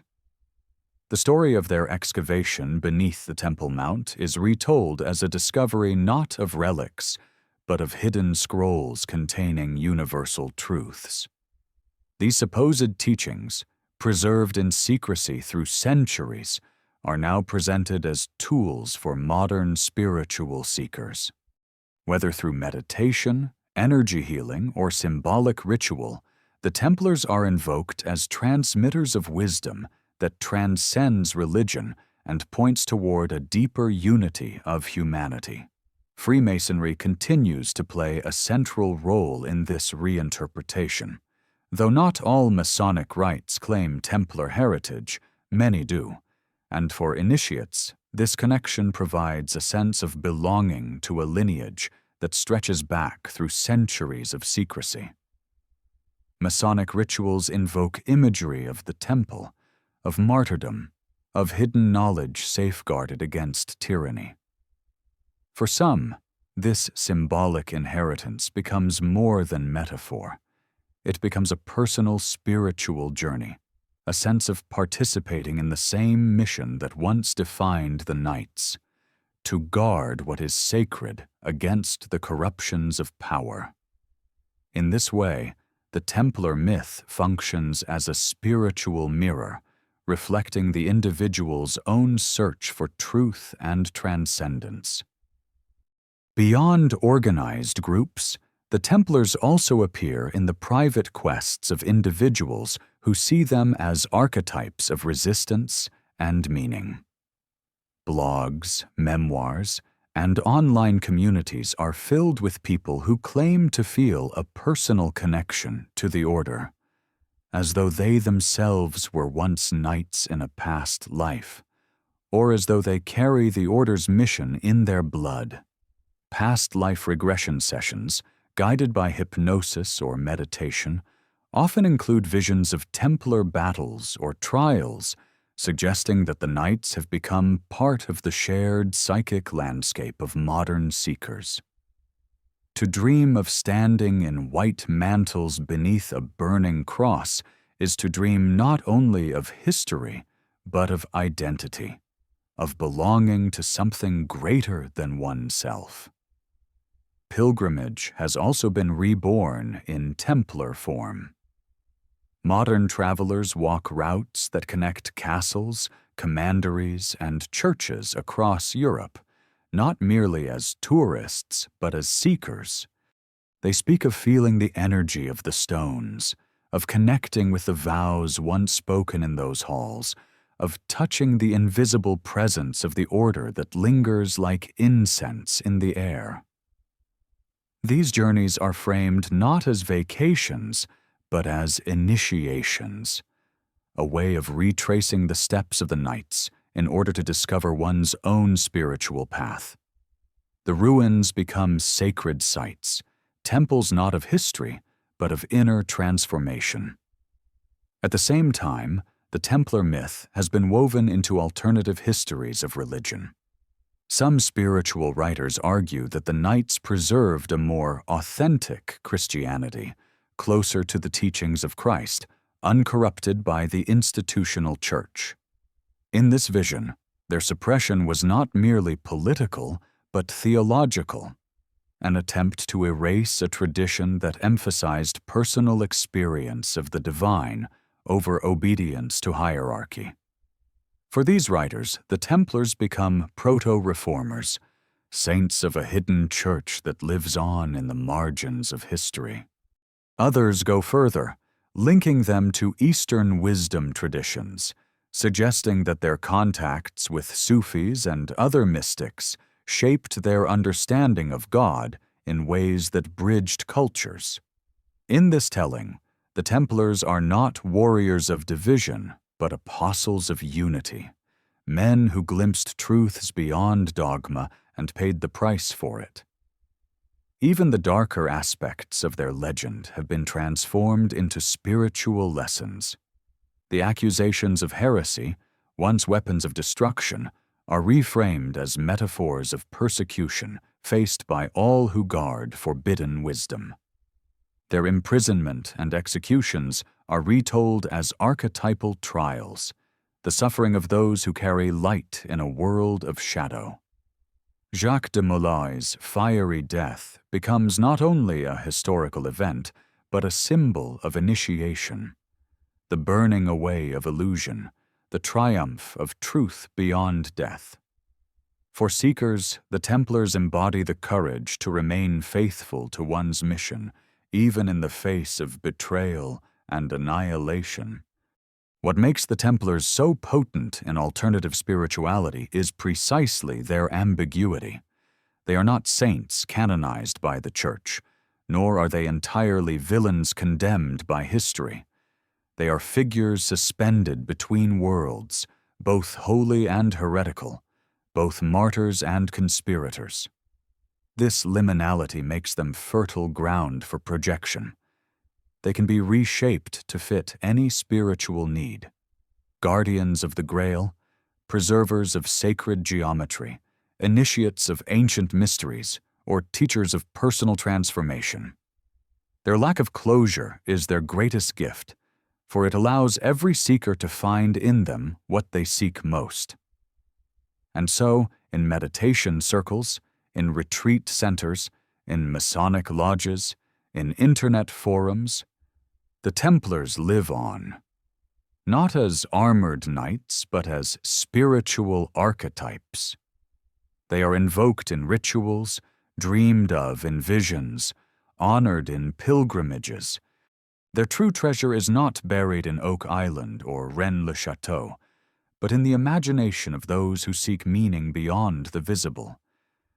They are proof that myth can be more powerful than fact, that symbols can outlive empires, that the quest for truth is itself eternal. The Templars, once destroyed by fire and decree, now rise again in chants, in meditations, in whispered oaths of seekers who believe they carry the Order's mission within themselves. And perhaps that is their greatest survival, not in treasure chests or lost documents, but in the endless human hunger for connection with the sacred. They are knights of the spirit now, guardians of a path that stretches not across deserts, but across the inner landscapes of the soul. And as long as human beings search for hidden truths, the Templars will walk beside them, silent companions on the eternal quest. The story of the Knights Templar ends where it began, in the imagination of humanity. Their order, born in the dust of Jerusalem nearly 1,000 years ago, lasted less than 2 centuries before being torn apart by kings and popes. Yet in their destruction, they achieved a paradoxical immortality. They are no longer bound to the fortresses they built, or the swords they wielded. Instead, they have become eternal figures, endlessly resurrected in legend, conspiracy, spirituality, and art. To speak of the Templars is to speak not only of history, but of the human hunger for mystery, for stories that refuse to die. Why do they endure? Part of the answer lies in the drama of their downfall. Few stories combine so much glory and betrayal. The Templars rose from humble beginnings, 9 knights in a hostile land, to become one of the most powerful institutions of their age. They accumulated wealth, commanded armies, and built a network that stretched across continents. And then, in a single coordinated strike, they were shattered, arrested on a Friday morning, tortured, condemned, their leaders burned alive. It is a narrative of meteoric rise and catastrophic fall, of loyalty betrayed and power destroyed. Such stories are never forgotten. They are too perfectly shaped to lodge themselves in the collective memory. Another reason lies in the ambiguity of their legacy. Were they heroes or villains, saints or heretics, guardians of truth or seekers of power? The records are murky, filled with contradictions and silences. This ambiguity is fertile soil for myth. Human beings are drawn to mysteries without clear answers because they allow us to project our own fears and hopes onto them. The Templars can be anything we need them to be: defenders of faith, pioneers of banking, guardians of the Grail, conspirators in shadows. Their lack of closure ensures their eternal relevance. But beyond narrative and ambiguity, the Templars endure because they embody archetypes that resonate deeply with the human psyche. They are warrior monks, men who fused violence with sanctity, steel with prayer. This paradox fascinates us because it reflects our own contradictions.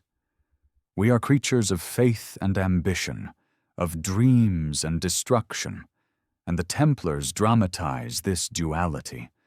They remind us that the boundary between holiness and corruption is thin, that ideals can be twisted by power, that loyalty can be betrayed by greed. In their story, we recognize the eternal struggle between light and shadow. Their myth also endures because it speaks to the human hunger for hidden knowledge. The idea that beneath the surface of history lies a deeper truth is one of the oldest impulses of the imagination.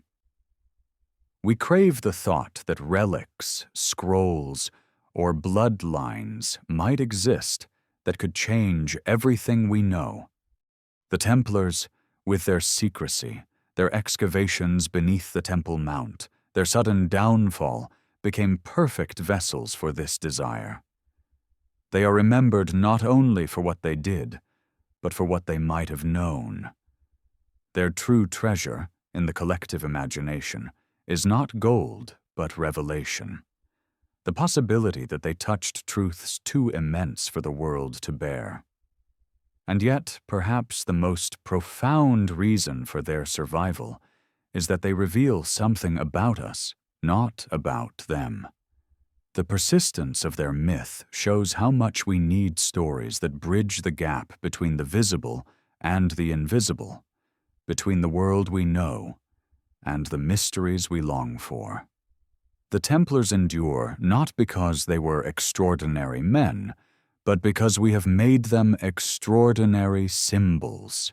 They are mirrors in which we see our own fears, our own hopes, our own desire to believe that history still holds secrets worth seeking. As we stand in the 21st century, surrounded by technology, globalization, and endless information, the Templars continue to remind us that not everything can be reduced to data or explained by reason. Their castles lie in ruins, but they still inspire pilgrimages. Their order was abolished, but they still inspire initiation. Their wealth was seized, but they still inspire treasure hunts. Their bodies were burned, but they still inspire visions and dreams. They live not in archives, but in imagination, not in stone, but in story. Perhaps this is their true immortality.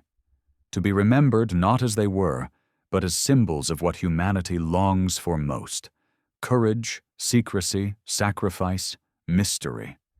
Their tale teaches us that myths can outlive empires, that stories can outlast swords, that symbols can be more powerful than armies. Kings and popes destroyed their order, but they could not destroy their myth. In fact, they ensured it. By condemning the knights to death, they condemned them to eternal life in legend. And so, the Templars ride on.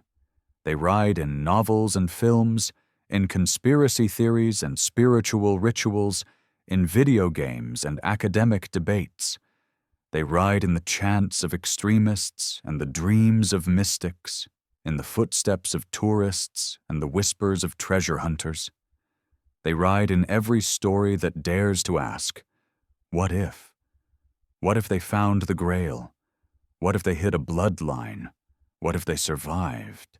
The power of those questions is not in their answers, but in their persistence. To ask them is to step into the mystery, to feel the thrill of possibility, to believe for a moment that history is larger than we know. In the end, the Templars are not only knights of the past.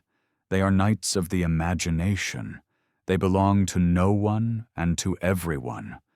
They are guardians of whatever truth we seek, conspirators in whatever fear we harbor, companions in whatever journey we undertake. They are eternal because they are endlessly adaptable, endlessly reinterpreted, endlessly reborn. The fire that consumed Jacques de Molay did not extinguish the order, it transformed it. Out of the ashes rose not silence, but myth, a story that refuses to die, a legend that will outlast centuries more. And as long as human beings hunger for mystery, as long as we dream of hidden treasures and forbidden truths, as long as we tell stories about what lies beyond the veil of history, the Templars will endure. Their true fortress is no longer stone, but imagination. Their true treasure is no longer gold, but belief. Their true battle is no longer fought with swords, but with stories. And in that realm, they remain undefeated.